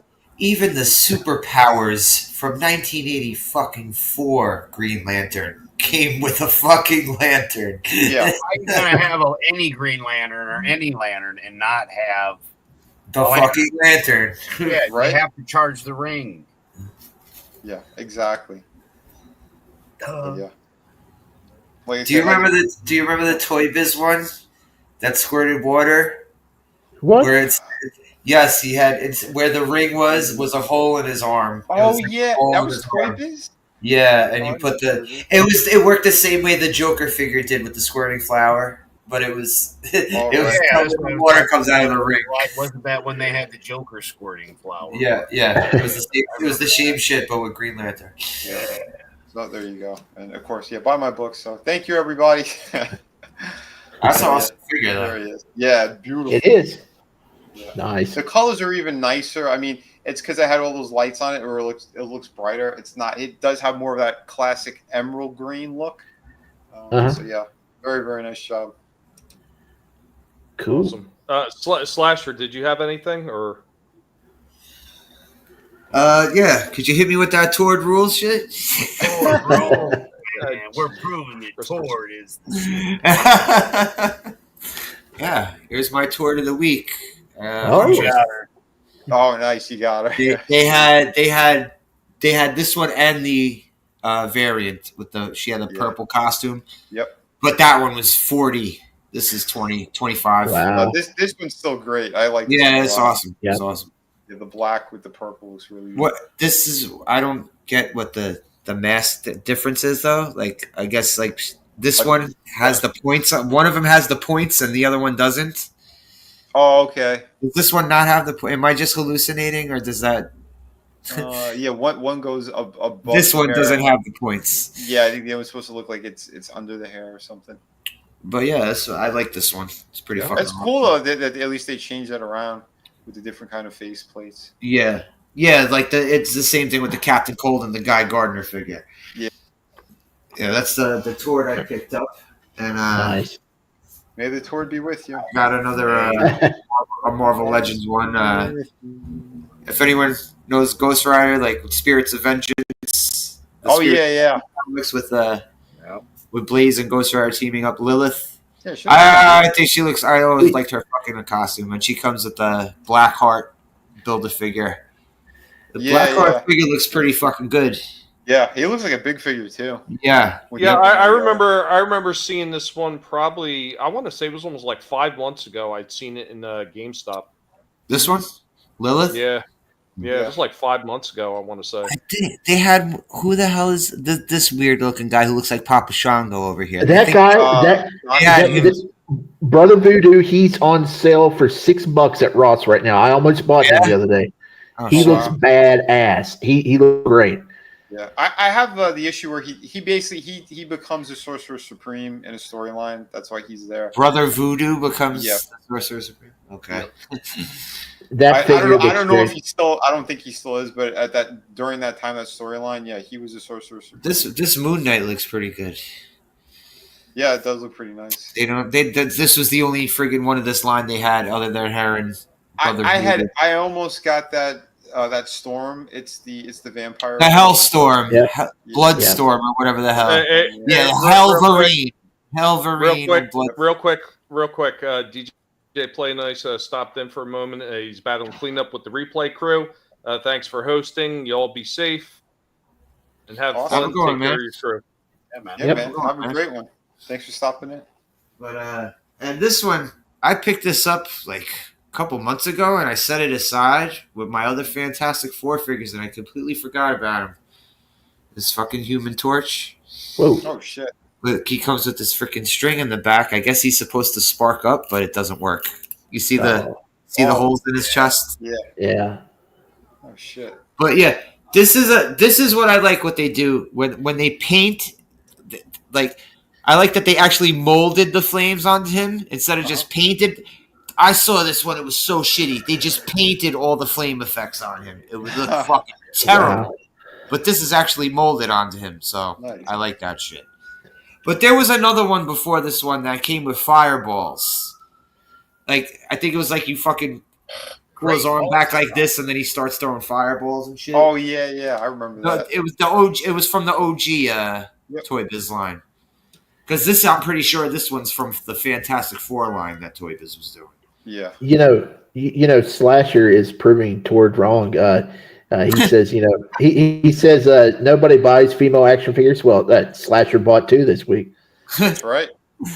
This is actually built up from what I had the past couple weeks. I couldn't stick around to show everything I got last week. Oh. Yeah, but real quick, sorry. Go ahead, Shifty. Go ahead. Yeah, but that Brother Voodoo, like I said, it's $6 in Ross. I don't know who it has in Ross, but I saw that the other day, and I almost bought it. I didn't know the character, so I didn't pick it up. But he looks great. Nice figure. Very cool. New Human Torch comes across as a flamer. I wanted to touch on something real quick. So we were talking about all the mishaps with the current holder of the DC license, and everybody has their trepidations when it comes to Mattel. So I was looking at some of the Mattel. Is finally looks like they're starting to get back into doing some of the origin stuff, and I knew they did some like early Hordak stuff that was like pre-production. So one of the things that I did see that they got coming up for their Origins line is they got another Hordak going on. And you know what? I was looking at this one, so 5 days, 13 hours before the launch. So, I mean, there's the back of the box. So they got the Hurricane Hordak. And you know what? That doesn't look half bad. It looks good. Yeah. You click on... Oh. Hurricane Hordak is like a special action feature. He's got that spinning like bolo looking. Oh, that's the shit they did. Didn't He-Man have that back in the day? Yeah. It was, I remember. Yeah, okay. I forget what that one's called because I actually have that. It was actually sent by an awesome channel subscriber or something like that. He also has got this blade design that he could put on there as well. And he has 3 different ones. So the third one is this one right here. It's almost like an X pattern one. He looks really nice. Yeah, he does. I like the extra head that they gave him too, and of course, like all of them, they come with the comic and everything like that. But look at that! It's like actually, it's more like a claw, and he's actually holding something. I'm telling you, Mattel can do some really outstanding shit. And this is just an origin figure. This is not even their high end figures. No, this is just a deluxe origin figure, and it's not even their Masterverse, which are 10 times better. So I'm telling you, I have hopes that Mattel might be able to do something really interesting with that DC line once they get underway. Possible. Yeah, especially for the movie figures, because you've seen how good those WWE face scans are now. They're going to knock it out the park. Let's say go cheap. With some things, I think other things they might not, especially because they amass such a big collection. Like again, you could just look at what Adam has already. You know, like there is a lot of cool shit, but the double jointed elbows, knees, like certain articulation things, I still have yet to see Mattel make it look really good. The wrestling, I'll say the wrestling ones are pretty close to, because again, I wouldn't have gotten the ones I did if they looked like shit. I thought they started stepping it up for sure. If they could put that same type of quality into the DC line, I think they got potential to be really good. But I would stick close to the Todd McFarlane scale, but make the characters more proportioned to what they're supposed to be, because not all these characters. I think when you're talking Mattel, like that He-Man from their Masterverse, the first one they did, the classic version. That was probably as close to like top notch you can get. Like that was almost on par with the stuff what was that Four Horsemen was doing previously. The 40th anniversary, like that. Yeah, the 40th anniversary classic one. Yeah, that was spectacular. Yep. If they could put that into what they're going to do with the DC line, I think they really do have a chance to really freaking run the roost and maybe even show Tuna Todd's a thing or two. Because look. You could say what you want about McFarlane about getting some things right, but he's had that license for how damn long, and look at all the problems that he still has with a ton of these damn figures. It really is, at this point, is inexcusable, especially when you got new kids on the block like Jada stepping up, going from die-cast cars to making figures, and just blowing the barn doors off everybody else. And there for is an no example, excuse. For an example, too, like again, the other thing that impresses me like hell about Jada, their first three figures, after they released them, they said, you know what, we think we could work with a better factory. They found a better factory. They continued releasing these figures. They didn't do like a re-release. They did like a soft kind of re-release, but they got them into stores, and the quality is next level. Like they did this without anyone complaining. It's just their decision. Like, no, we think we could do better, and they did. And a lot of these figures too, they're trying to make sure that they master the articulation on certain individuals, certain characters. Like Tommy was saying, Blanca, he could almost get into a full ball to do his big move. Like that is mind blowing, because that's a chunky figure. He's big, and to have all the articulation points, to have a super high plastic quality, the packaging is next level. I mean, they're keeping the arcade style packaging, which is jaw dropping. I've never seen anyone do that before. Like that company is super impressive. They're definitely knocking it out of the park. I'm with you, Tommy. I believe Mattel could. They have potential to do something good. I hope that they have the right team on there, because all you need is like one dicky suit that's like, we should make them small. We should make them 5-inch figures. And no, they don't need all those joints. They don't need all that. It's Batman. It's Superman. They'll sell anyway. That's the fear that I have with that company touching it. You know what I mean? My favorite shit is like when if they it's like let's say wrestling figures, or fucking Rey Mysterio and fucking Kevin Nash figures are the same fucking height. I think they're probably going to make a 6-inch line because that's what a lot of people want, so they could, match up with the Marvel Legends. But I don't know. Oh, and I've been hearing that we still may get Tord figures from DC because he supposedly bought DC Direct. He owns that, so there still may be some That's what I keep hearing on some of the other YouTube creators have been mentioning that. So. I don't know. We'll have to find out next year. So. I think what it might be like the same license he has for the Marvel stuff. The statues? It's just statues, yeah. Yeah. Sorry. So Soul says that JD is kicking ass, but the figures I saw anime cyberpunk figures, and it makes McFarlane versions look like shit. Yeah, dude. There's the 2 that they released. I guess they're based off the Netflix cartoon. I don't like the faces, but the bodies are incredible because the articulation, I think, is even more about the same or a little more extreme than the Street Fighters. But they come with soft, good clothes. The character David comes with pants and a jacket, and they look phenomenal.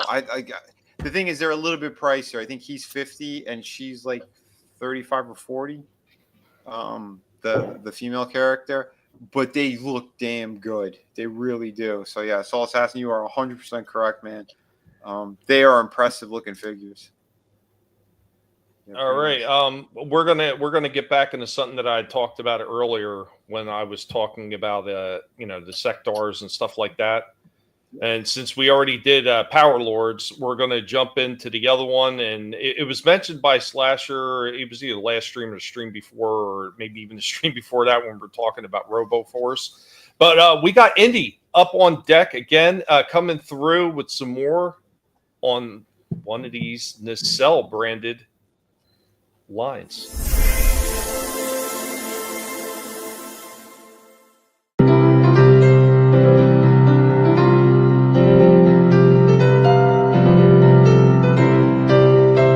Welcome, one and all. I am your Professor, Indy, of the Guinea Pig Collective. And now, we are going to get into some toy history. On today's Toy History Lessons, we will be talking about another toy franchise that is oftentimes forgotten. We are going to be talking about Ideal Toy Company's 1984 Robo Force. Now, this wasn't the first time that Ideal had made robotic figures. This was very much a part of Ideal history. Starting with their 1968 Zeroids line, stretching all the way to a reimagining of some of their Zeroids in 1978's Star Team. Ideal was big into making toy robots. The line did not last very long, unfortunately, but was revived in 2013 by the new rights holder Toyfinity. And eventually, this line was sold to the Nacelle Company in 2021, who have just recently, in conjunction with Tubi as a Tubi original, created a new cartoon and have also released newer versions of those old figures. Now, the original Ideal Toy Company design, the toys featured robot action figures with suction cup bases, crusher arm action, and in addition, each figure, which basically resembled a Dalek, also included another gimmick or two, such as a hook or extendable guns. Besides action figures, there was also an electronic Max Steel programmable robot and a Max Steel erector set. Now, with the reacquisition of this under Nacelle, new toys coming out in a new cartoon, here we go again with an older toy franchise that may see brand new life. It remains to be seen what will happen with this one, since the original concept was not overly stunning in its appeal to earlier audience, but you never know. Maybe this time around, RoboForce may see a little bit more longevity. Thank you for joining me, your Professor, Indy, on this toy history lesson.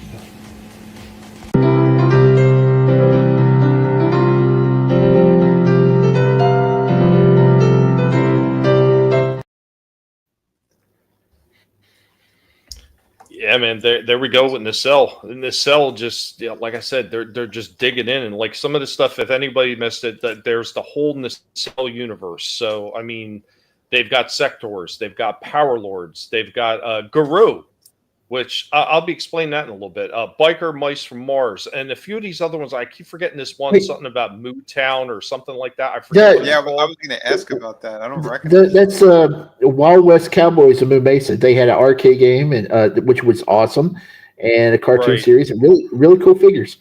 Oh wow! Nice. Yeah, what is it? It's something Mesa Moo or something. Wild West Cowboys, and the cow is C period O period W period. It's like like shield of Moo Mesa. Moo Mesa. There it is. I knew there was a moo in there. Konami made a arcade game. I think it's a little bit like Sunset Riders. It's pretty neat.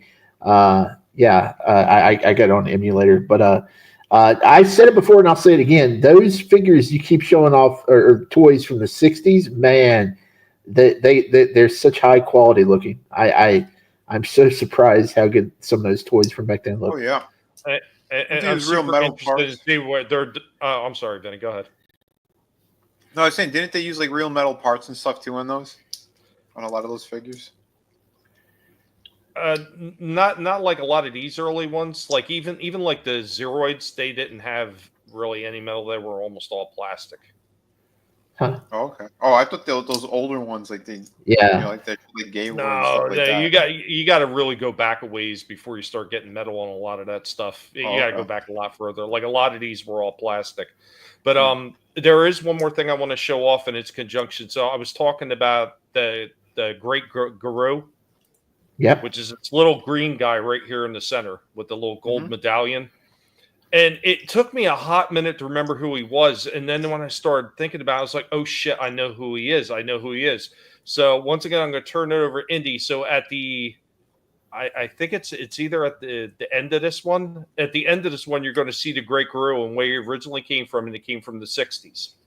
So we're going to get into Toys from Bygone Eras, Slasher. I'm not going to disappoint you this time. Uh-oh.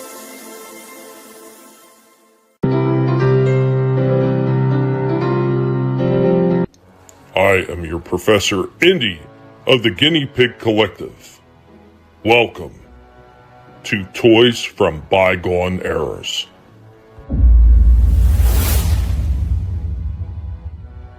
Gaylord, you look kinda crazy, you move kinda lazy, see what he'll do. Gaylord, when you pull his leash, he'll walkity walk with you. Gaylord the pup is full of tricks. Watch. Back up, Gaylord. Atta boy. Now climb, Gaylord. Up. Now fetch your bone. Got it. Good boy, Gaylord. Gaylord, you look kinda crazy, you move kinda lazy, see what he'll do. Gaylord, when you pull his leash, he'll walkity walk with you. Gaylord comes with a bone of his own. He's a wonderful toy. He's ideal. Gaylord, when you pull his leash, he'll walkity walk with you. A breaking question for Penella with her magic Etch-a-Sketch and her opponent Maximilian with his magnetic Magnasticks. Ready? Draw or build the biggest animal in the jungle. It's the elephant. They're both right. How do they do it? Etch-a-Sketch draws and writes like magic. Turn the knobs and the lines go up and down and all around. No crayons, no chalks, never any mess. Turn Etch-a-Sketch upside down and shake and everything disappears.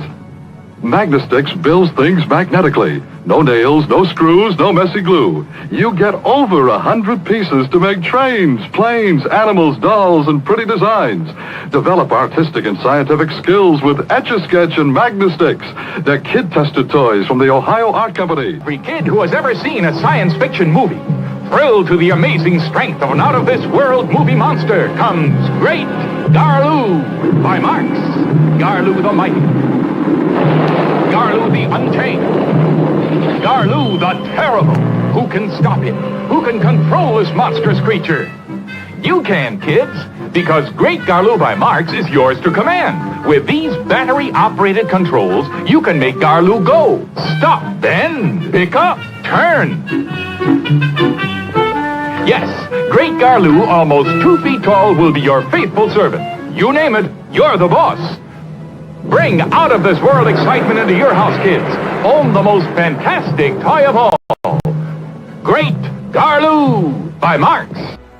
Thank you for joining us, and remember, if it's not being done by a pig, it's not worth watching. We need a Gaylord versus Great Garloo crossover. What's that company? I just start laughing. What's that company? Nacelle? They need to find out how much the Gaylord property is. Bring back Gaylord. Make great Gaylord. But what the point being is Nacella's sitting there digging up these old toy franchises, and like that Garloo one, that's like really old compared to some of the other stuff that they're grabbing. So yeah, I mean, it's kind of shocking to see what they're doing. I swear I saw Garloo on, it was either American Pickers or Pawn Stars. They had that on there one time. I swear I saw it. All right, I'm on eBay right now. I want to see how much Gaylord goes for. I knew it. I knew it. See, the ticker didn't lie. What? There's no. Oh my God, he doesn't exist anymore. What? No, there's nothing on here of him. Well, it may be edited. You may. That's probably not. Gaylord dog. Put in those two. Yeah. The dog for sale? No, it's giving me fucking books with some fucking Sergeant Preston of the Yukon. What the? Yeah, but I don't think I think there's a filter on that to where you can't search for that because you know. But it's his name, though. What year was that? I believe that was 1960. I think it was either 60 or 70. I forget exactly now. Because look, they have a Gaylord Perry. Gaylord Perry was a fucking baseball player. They got shit of him on here. Sergeant Preston of the Yukon. It's a fucking Canadian Mountie with a fucking dog. What the fuck is this? That's hilarious. The comic books. Holy shit. $156. Oh my God. Nope, no Gaylord dog. Oh, hey, since we're all talking about DC tonight, I saw something on eBay, just happened to run into it. They made Alfred E. Newman Batman, Superman, Robin Flash figures a while back, and they actually look pretty. They actually look pretty neat. I think I had one or two of those. Yeah. I don't know if I still do, but I know I had one or two of those. Yeah. Yeah, they looked awesome. I never knew the full story of the Alfred E. Newman character. He was the mascot from Mad Magazine. Yeah. I know he's the mascot, but like, is he based off of someone specifically, or that I don't know. But it's not like he just was on the covers and occasionally would be in the pages. It's not like they did running. They didn't really do running skits of him he was just the mascot. Right. Yeah, he's like the blonde dude for Cracked Magazine. Yeah. What was Sylvester P. Smythe? I think was the Cracked Magazine. Oh my God! There's a All right, this fucking site called Auction Ninja has Gaylord for $6. Oh, the winning bid was $6 for this thing. Man, you missed out. No box though. He's out of the box, and it looks pretty fucking. But did he come with the Gaylord looks good. Yeah. No, bone of his own. No. Oh. It's just Gaylord. Booted guy. Boo. You want your Gaylord with the bone. Well, yeah, there's another one. Oh no, this is just on fucking Reddit. All right. Here, I pulled up the pickup shift he had for this past week. Let's more stuff. Well, a couple extra things, but it seems like Walmart is getting ready to cancel my order I placed. Yeah. So, hey, it's all good. I still have stuff, including another look at the Scarecrow figure I picked up, which he isn't Scarecrow anymore. He's Bruce Wayne, but I put him back in the package, and he looks sweet in there. At some point, when I get a new computer and a new printer, I'm going to replace all the Scarecrow titling and find a nice picture of Bruce to put on the back. And I'm going to make a custom baseball card and replace that one and get them all situated. Have them nice. Have a fully customized package for old Bruce Wayne there. So it should look sweet at some point. Also at Target. Now, I'm not a huge fan of the main event series from WWE, the El Cheapo line. It's like $12 for these figures, and they're cutting costs. But that looks pretty good. For the kids. And you don't even come with a goddamn snake. Sometimes they put out a legendary. Just in my pants. No, this one comes with crack rocks. Oh shit! This particular figure of Jake comes with a cobra on his tights, and but there's one main problem in the cost-cutting measures. They did not include a snake nor a sack. Lame. Yeah, that's pretty disappointing, especially when you consider other figures in the line. They have some of them have a set of elbow pads and knee pads, which is a lot of extra plastic. So in trade-off, they should have at least included a snake with Jake here, but they didn't, and that sucks. I don't know what the deal is on that. What's up, Tolbat? What's up, Tolbat? Yeah, how do you feel about the Jake the no snake? That's highly disappointing. But hey, Walmart did send one of the things in my order to me, and this is a second chance pickup. This was available for a few dollars less than what I paid for it around the holidays. Oh, that's the Yahtzee one? The World War II one? And I got another. Oh, no, that's the Hydra one. Okay. Yeah, the Hydra version of Captain America. The figure itself looks really nice. Storyline. He's a cool figure. I like him. I think there's too much blue in the design, but that just might be part of the Hydra look. I think at some point I may just make him into a customized cap and paint the gloves and the boots red, and maybe knock out. He's newer, or is he some old? of that blue there on the side. I think he's a few years old. He needs some wings up there on his noggin.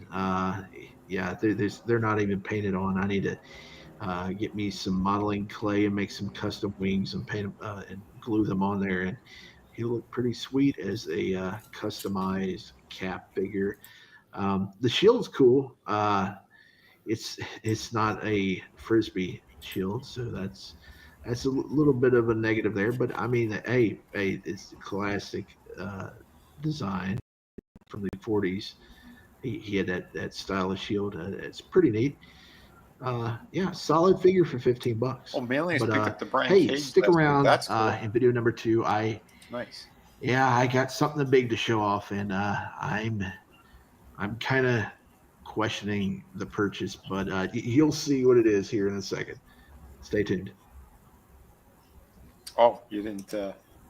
Yeah, I've got another video for a little, later, and it's something big. Something big. Nice. Yeah, those are some pretty good pickups, though. Yeah, I tried to get them cheap. But that Captain America is still available for $15 on Walmart.com if you can get it. Oh, he was 15? Nice. Yeah. Sweet. All right. Well, I got It one was more cheaper. thing. Oh, go ahead. I was just saying he was even cheaper than that around the holidays. I think he was like going for like $11. So yeah. Oh wow. Tollback, there was a dentist wrestler, Tollback. There was. Kane. There was. Kane was yeah, the dentist. Kane. Isaac Yankum, DDS. Dr. Isaac Yankum. Yeah. All right. I got one more. I got a review to do, but before we get into that, and before I ask anybody else if they got something that they're going to show off first, I'm going to play this one more time. I've actually gotten a few more hits on these things. I want to thank everybody who's been sharing it out. But once again, I'm going to play this. This is for the guinea pigs, really, because how bad cost and finances are. So, if you haven't seen it already, here you go. There are links already on the YouTube side. I have it pinned on my channel. I can't pin it on Vinnie's channel, but they'll be reposted on Vinnie's channel as well. So if you can, go ahead and share it out over there on TwitWat. We are the Guinea Pig Collective. All will be assimilated. Resistance is futile. Greetings, everyone. It is I, Dark Helmet of the Guinea Pig Collective. The Guinea Pig Collective does not look for handouts. We look for things to make money and sell, like this giant lot of Transformers figures. We would greatly appreciate anybody who shares the link out. We will be posting it sporadically throughout this live stream. Please share it out if you can. Stripe here. We would absolutely love to be able to sell these and make money that way instead of running a Go Grift Me. I know that seems to be the preferred method for everybody else, but the Guinea Pig Collective likes to earn things the old-fashioned way. We also have this set up, the X-Men Legends 3-pack. It does have a bid on it. It will sell, but hopefully with more people looking at it, we will be able to get a little bit more. And of course, it is I, Barnes, of the Guinea Pig Collective. Also hoping that you hear us on this one. All the money goes to helping feed us because we are a hungry bunch of sots. Please help out in any way you can by sharing. We would greatly appreciate it. Indy here of the Guinea Pig Collective as well. Many more items will be sold as we try to attempt to right the sinking ship, which has been our finances for the past 2.5 years, almost 3 at this point, thanks to politicians who are greedy and don't give a shit about us. Thank you for watching, and I hope that you could pass the word along for us. Yeah, so there we go. Post that again, and now I'm going to pass it off to anybody that wanted to go next. Anybody? Or should I go again? Showed all the stuff that I had. Am I the only one left? No, I still have something else if you want me to go. Yeah, you go ahead. Okay. All right, so this is one that I actually promised to do next week. This was the coming soon. So we're going to be getting into this one. Once again, Indy, all 4 guinea pigs, by the way, I would like to say, have taken part in this damn show today. So there was a lot of pig work that was being done. There was a lot of paws running all over the place, but we managed to get it done. It took 5 days to prepare for this stream. And that's why we started a little early because we had extra stuff that we wanted to unload before everybody else got in. And it was just a long process, but we're finally through the end. And this one was promised last week. So here we go. It's a 2-parter for this figure review. And you know what? I got to say, this one was a lot better than Tord. Not by a whole lot, but it was still better.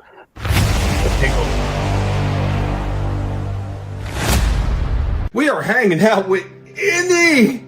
Oh, Indy, the big and fluffy Mr. Magnanimous Pig. Hanging out as we're getting ready for a toy review with Indy, right, Indy? Oh, yeah. Indy says that nobody else can touch this one. This is his purview to review this one. So Indy's about ready to get into something, aren't you, Indy? Here we go. It is I, Indy, of the Guinea Pig Collective, ready for another toy review.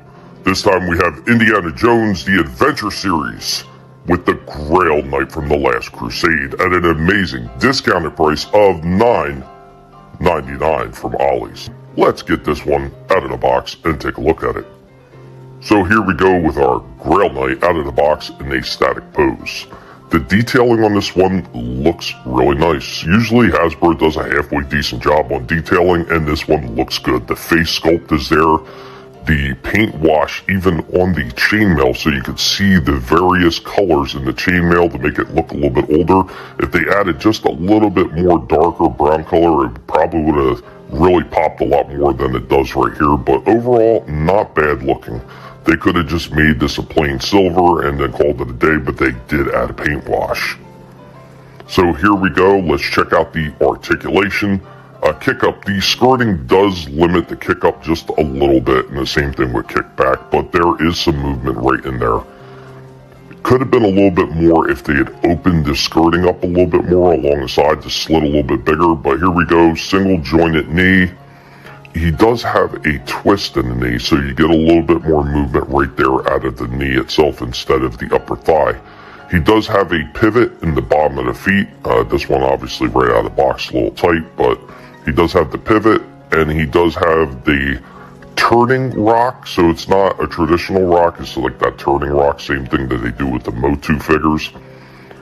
The waist has a pretty big ball. It looks a little weird when you bend them way back, because it almost looks like it's pinched right there, but overall there's a decent amount of movement in that waist. No chest cut. Movement at the head. Even with the big male hood, he does still get some movement in the head. I really didn't think he would get any at all the way that sits over top of his shoulders, but there's a fair amount in there.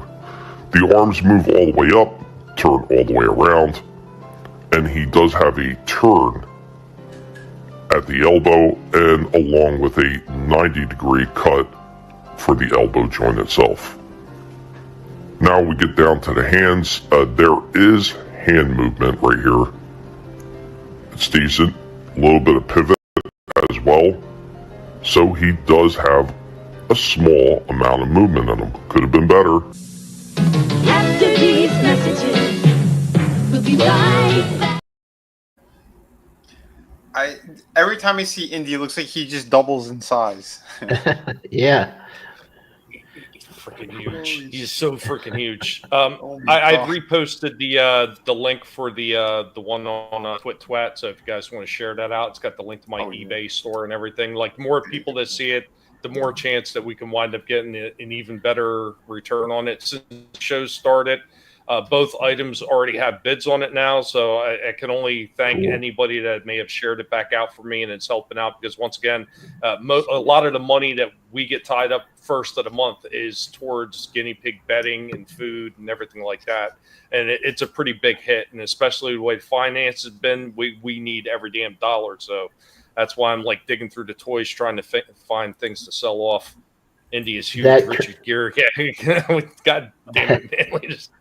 Oh no, that Transformers lot is awesome. If I was into Transformers, I would definitely put a bid on that. That's insane how much you got in that lot.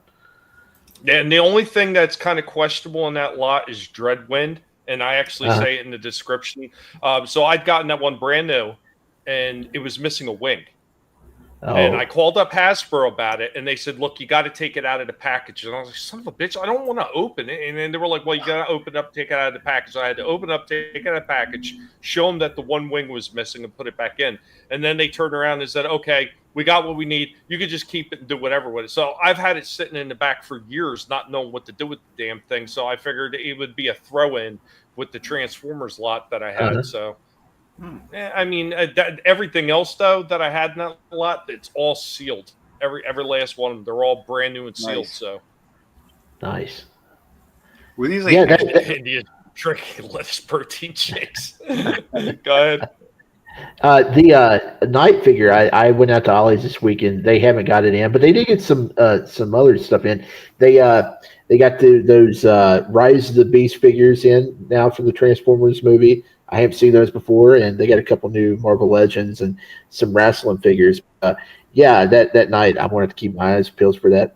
But as he would say in the movie, you have chosen wisely. or like he told the other one, you have chosen poorly by not getting it. Right. What I also seen in my Ollie's, and I was kind of shocked, is they have the Raiders of the Lost Ark, the first indie version for $9.99. No way. Really? Yeah, I mean that was a few years back now, and they had that sitting on the peg in Ollie's. I was like, damn, I'm kind of shocked to see that sit here. See how much next time and let me know. Yeah, they didn't have just $9.99. We only got the Temple of Doom line, and we got the Dial of Destiny line at mine. So you got shit other than Doom, but yeah. Well. But I want to talk about a quick comparison between this and the McFarlane. So the McFarlane obviously had a lot more movement in the knee joint and the elbow joints than this one did. But overall, this one has got better rock at the feet. Even with that skirting, he was able to kick up a lot further, almost twice the distance than the Gunslinger Spawn. Which to me that's huge. If it can't hardly move its legs, and I understand you can customize, you can do this. I shouldn't have to. I'm paying good money for these damn things. These things should do everything that they should do for all their articulation points that you put on them. If they're not, that's not a shame on me. That's a shame on you. But real quick, before we get into final discussions on this guy, I got the second half of this Grail Knight and all the extras that this damn small figure that I only paid $9.99 for, all the extra shit that he came with, and here we go. Now, back to our program. Here we go with his cloak. His cloak is a complete separate attachment. This is a solid piece. It's a soft rubber, but it's still very stiff over top of the head, and it ports into the back so it doesn't fall off. And here he goes with his cloak on.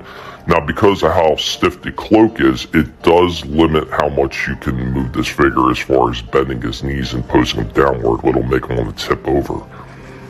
And then we have all extra accessories to build the Grail table artifact.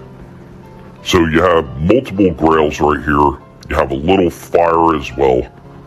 Decent little assortment accessories. So you need all the figures in the set to complete the artifact. I'm going to bring up the box that actually shows the entire artifact setup and what you have in it, like these little shield things that are on the side. It all snaps together, but like I said, you need the entire thing, and it creates a mini diorama to place next to the figure, or the series of figures, if you will, because you need them all in order to get that whole artifact. Not bad looking. Even the inside of the true Grail wasn't skimped on. The inside was painted like a gold color.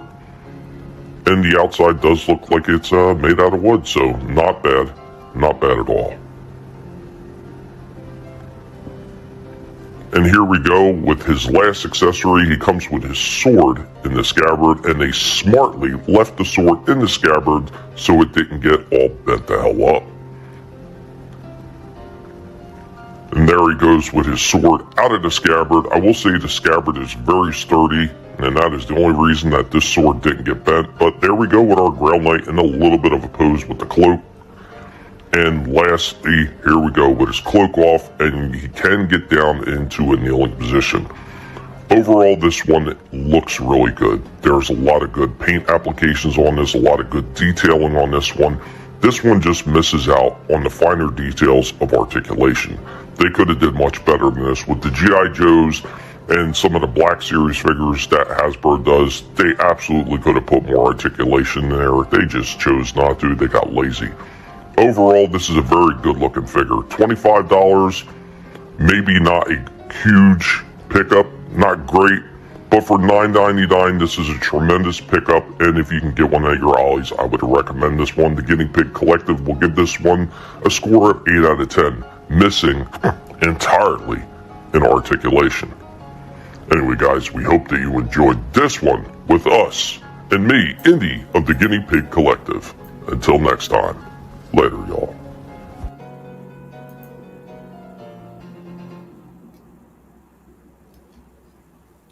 Nice.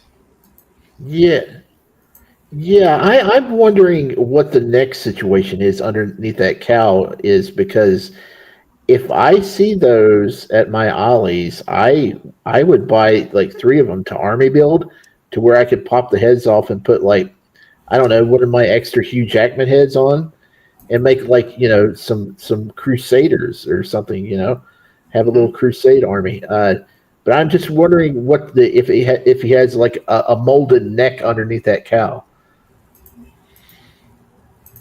That I'm not 100% sure. I didn't try to pull the head off. I mean, I could always check that out later. Like most of those things are just sitting on dumbbells, I believe, anyway. So it probably just pops right off. It's probably just a dumbbell. Yeah, but if he doesn't have the neck piece, you can't have the head just floating on that barbell joint. I would assume there probably is no neck on this one. It's probably just a straight dumbbell right up to the head. That's what I'm assuming anyway. Yeah.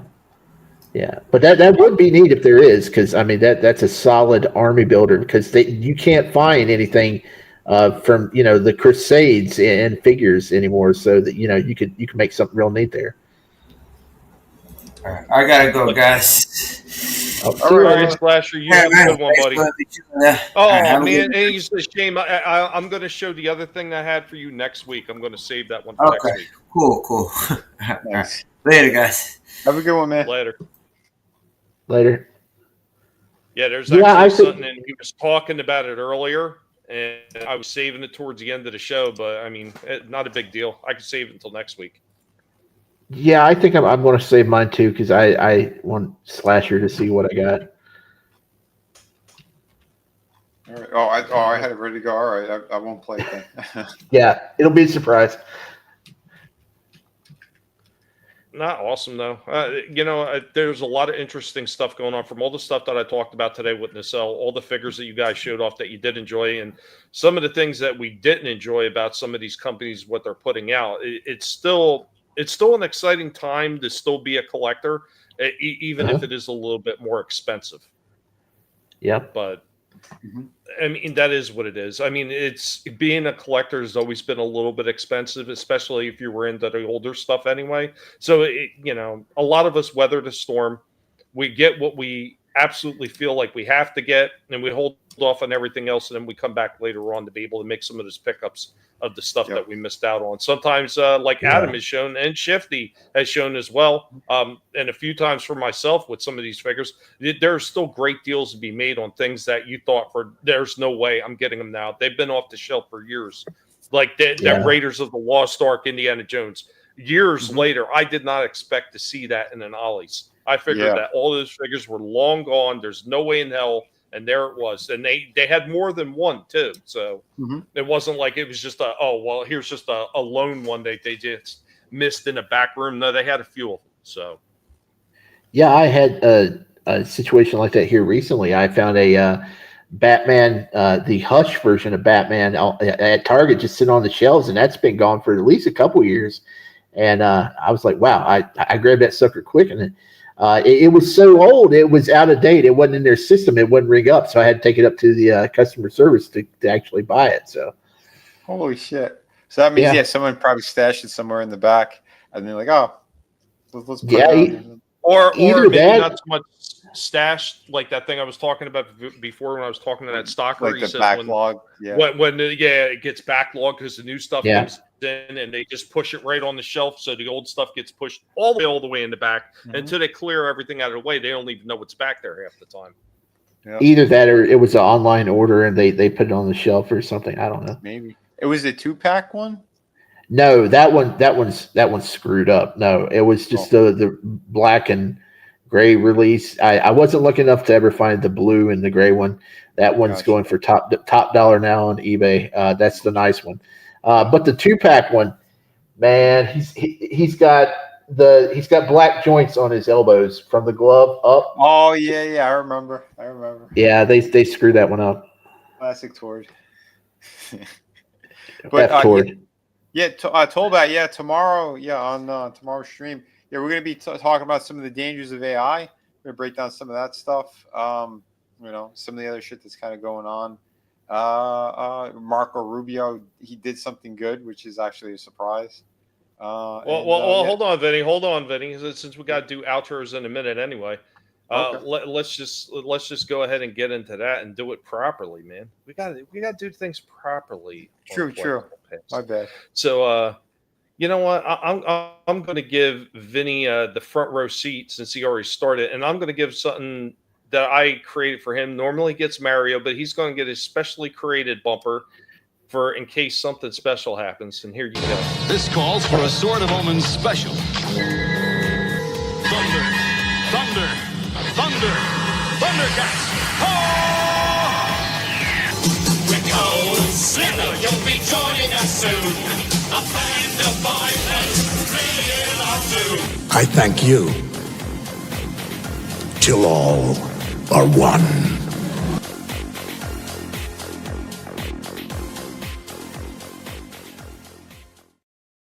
That was fantastic, brother. Yeah, send them super chats now, folks, over on my chat. Thank you, Tommy. Thank you. But yeah, tomorrow we're doing the Friday Underground, and yes, we're going to be talking about some of the crazy dangers of AI. Tulsi Gabbard and what she found, since she's the head of Central Intelligence now. Yes, they were about to do something very horrible to us. And so she's going to be showing. Well, I'll show some of that, what she found. There's a few I think hot button topics we'll be hitting as well. So tune in for that. And then Saturday we'll be hanging out with Slasher, watching the good Jackie Chan film, Legend of the Drunken Master. This is what I was telling him. This is the one that was 20 years later. And it's him in his prime, and just the shit that he does in this movie is next level. So we'll be checking that out. And then Sunday we're going to be on my stream again. For Easter we're going to be starting season 2 of Dexter. So get ready for that, folks. And Tommy, thank you so much. Everyone out here, thank you. Everyone in the chats, you guys and girls are fantastic. Awesome, thank you, Vinny. Now we're going to kick it on over. Hey, I'm stuck! I can't transform! Oh! Thanks! I think. That's right. Thanks, I think. I mean, look at that. Look at that shot. Look at that. Isn't that just... Ooh. They look awesome. Yeah, they do. Not too bad, right? Yeah. Not too bad. So sweet. I love it when a plan comes together. I mean, I got my Cesar Romero. I got my Robo Superman. We got Adam West. I mean, it doesn't get any better than that. He's even got a Next Generation plate back there. Yes. The tape is covering it up because it's just the way that it came. Like, I just put the figure there, man, and then I just take the shot. You know what I'm saying? Like, I don't overly do it. I just tried to get the Joker so he looked kind of cool. I put the Punisher cup so you saw that instead of the white handle. You know, I'll get better at it. But it was just to kind of show off here. And hey, what can I say? Tommy's got some awesome things. We're going to be doing some awesome things. You never know. Maybe something new Friday will be popping up on one of my streams at some point. Or maybe we'll just hang out backstage like we always do and have fun. Because, hey, at the end of the day, that's what we're here to do, have fun. And it's an honor to be amongst such great gentlemen and ladies when they are here to join us. I'm happy to show off and share all these wonderful, wonderful towards. It's the Toward World review, if you will. I made a promise that I wasn't going to buy anything till a certain regime ended, and that regime ended. And ever since then, as you have seen since January, I've got myself some hella deals. And Shifty, we're gonna have to talk after stream because you need to go get me a couple of those scarecrows because I got quite the collection, and they're looking at me going, "Hey, you got to hook the color up." But it's literally though, it's the hunt that's great. I wish I had the wonderful stores that you guys do, but unfortunately, I do not have that access.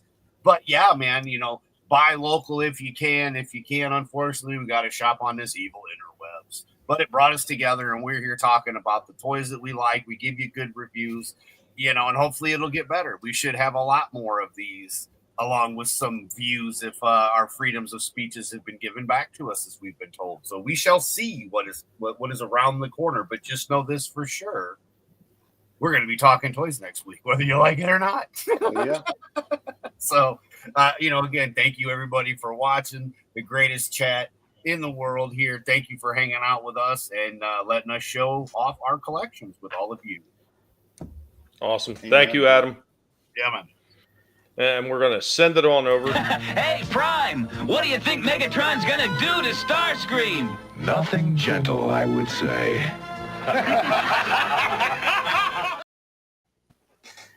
Hey, thanks for having me again. I as always, had a blast. Had a lot of fun tonight. Looking at all the old toys that you show, Tommy. It's great stuff. and talking about Tord and ranting about Tord. And yeah, you can find me on my channel on YouTube or on the Twitter at Shiftygism. That's Shifty GISM. Hey, there you go. There it is right there.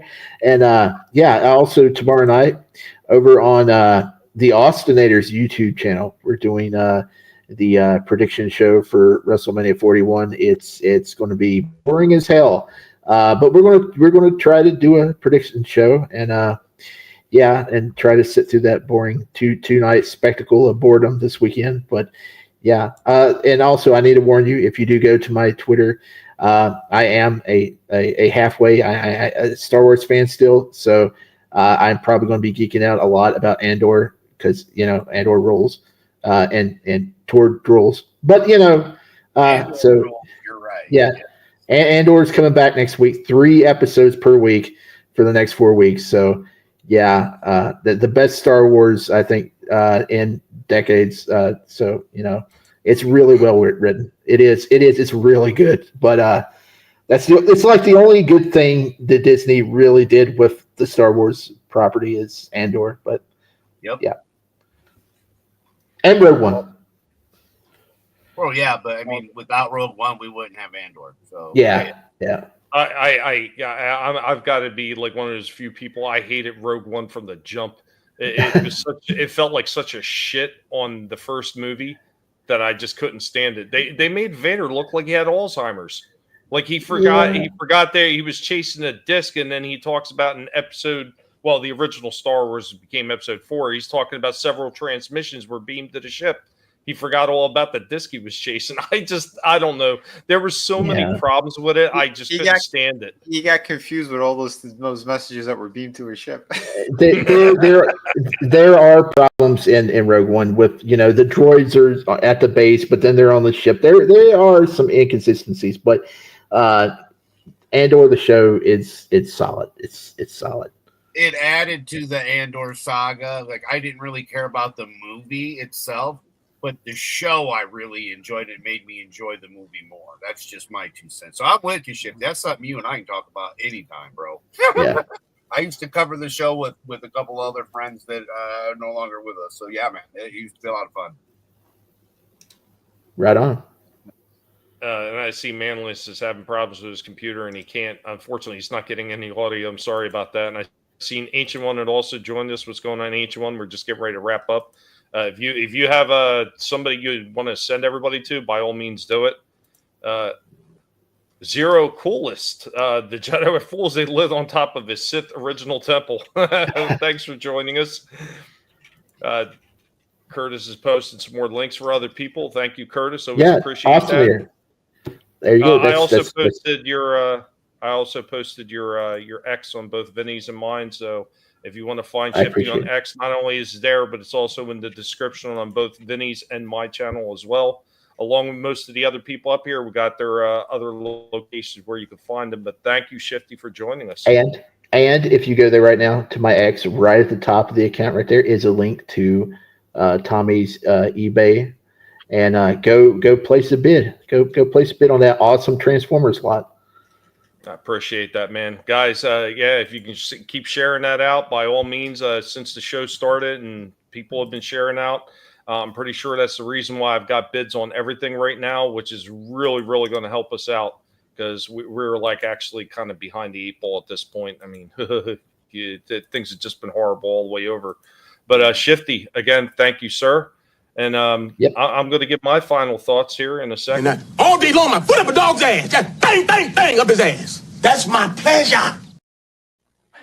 First off, I want to thank every single one of you that have been watching on all the different platforms. You could have spent your time anywhere it chose to spend with us. Hope that you had a good time. I hope you've seen some cool stuff that maybe you haven't seen in a while, or maybe some of the newer stuff that you wanted to get a little bit more details on, or maybe even you heard about a good find at one of these stores that we talk about where there's clearance items where you could find stuff that maybe you want to add to your collection.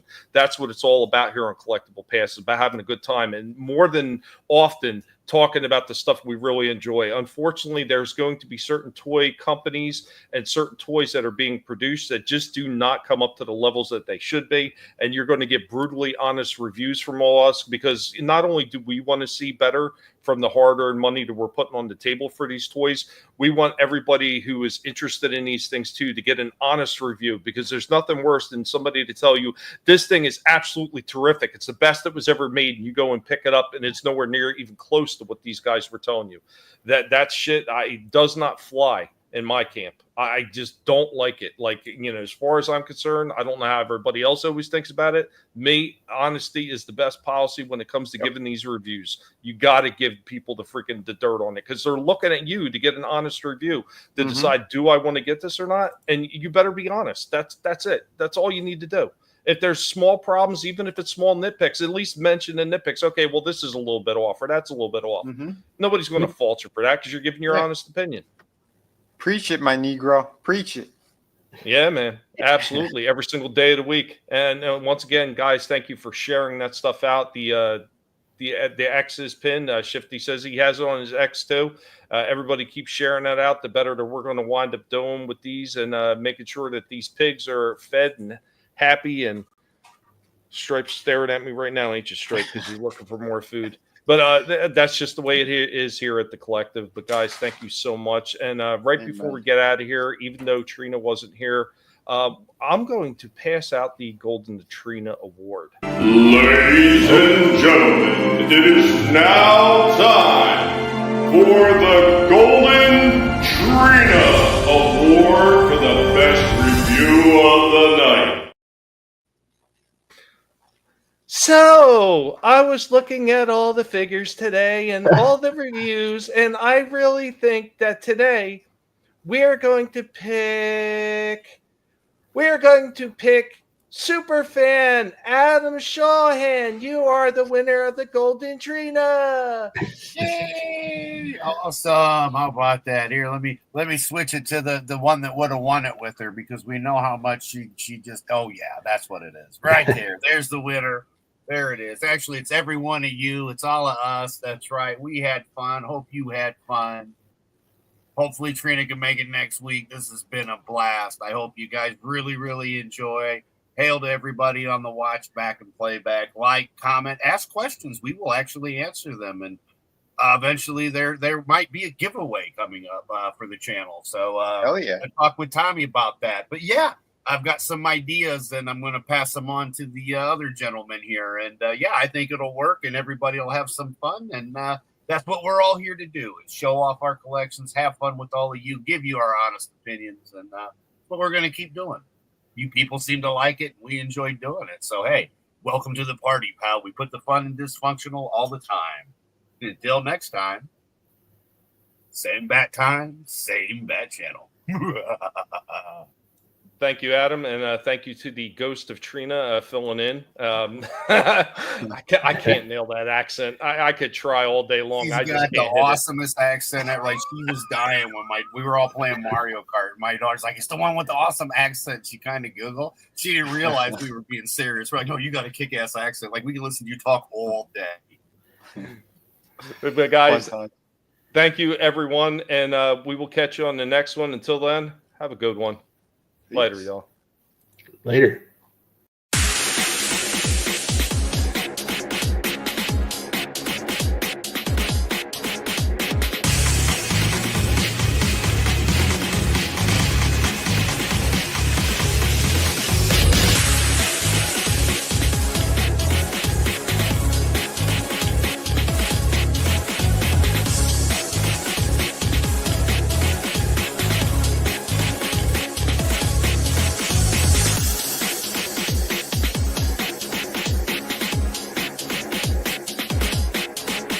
You better run, Mojito. You what? I thought you said don't move. That was before. Now, you run. Adios, amigo.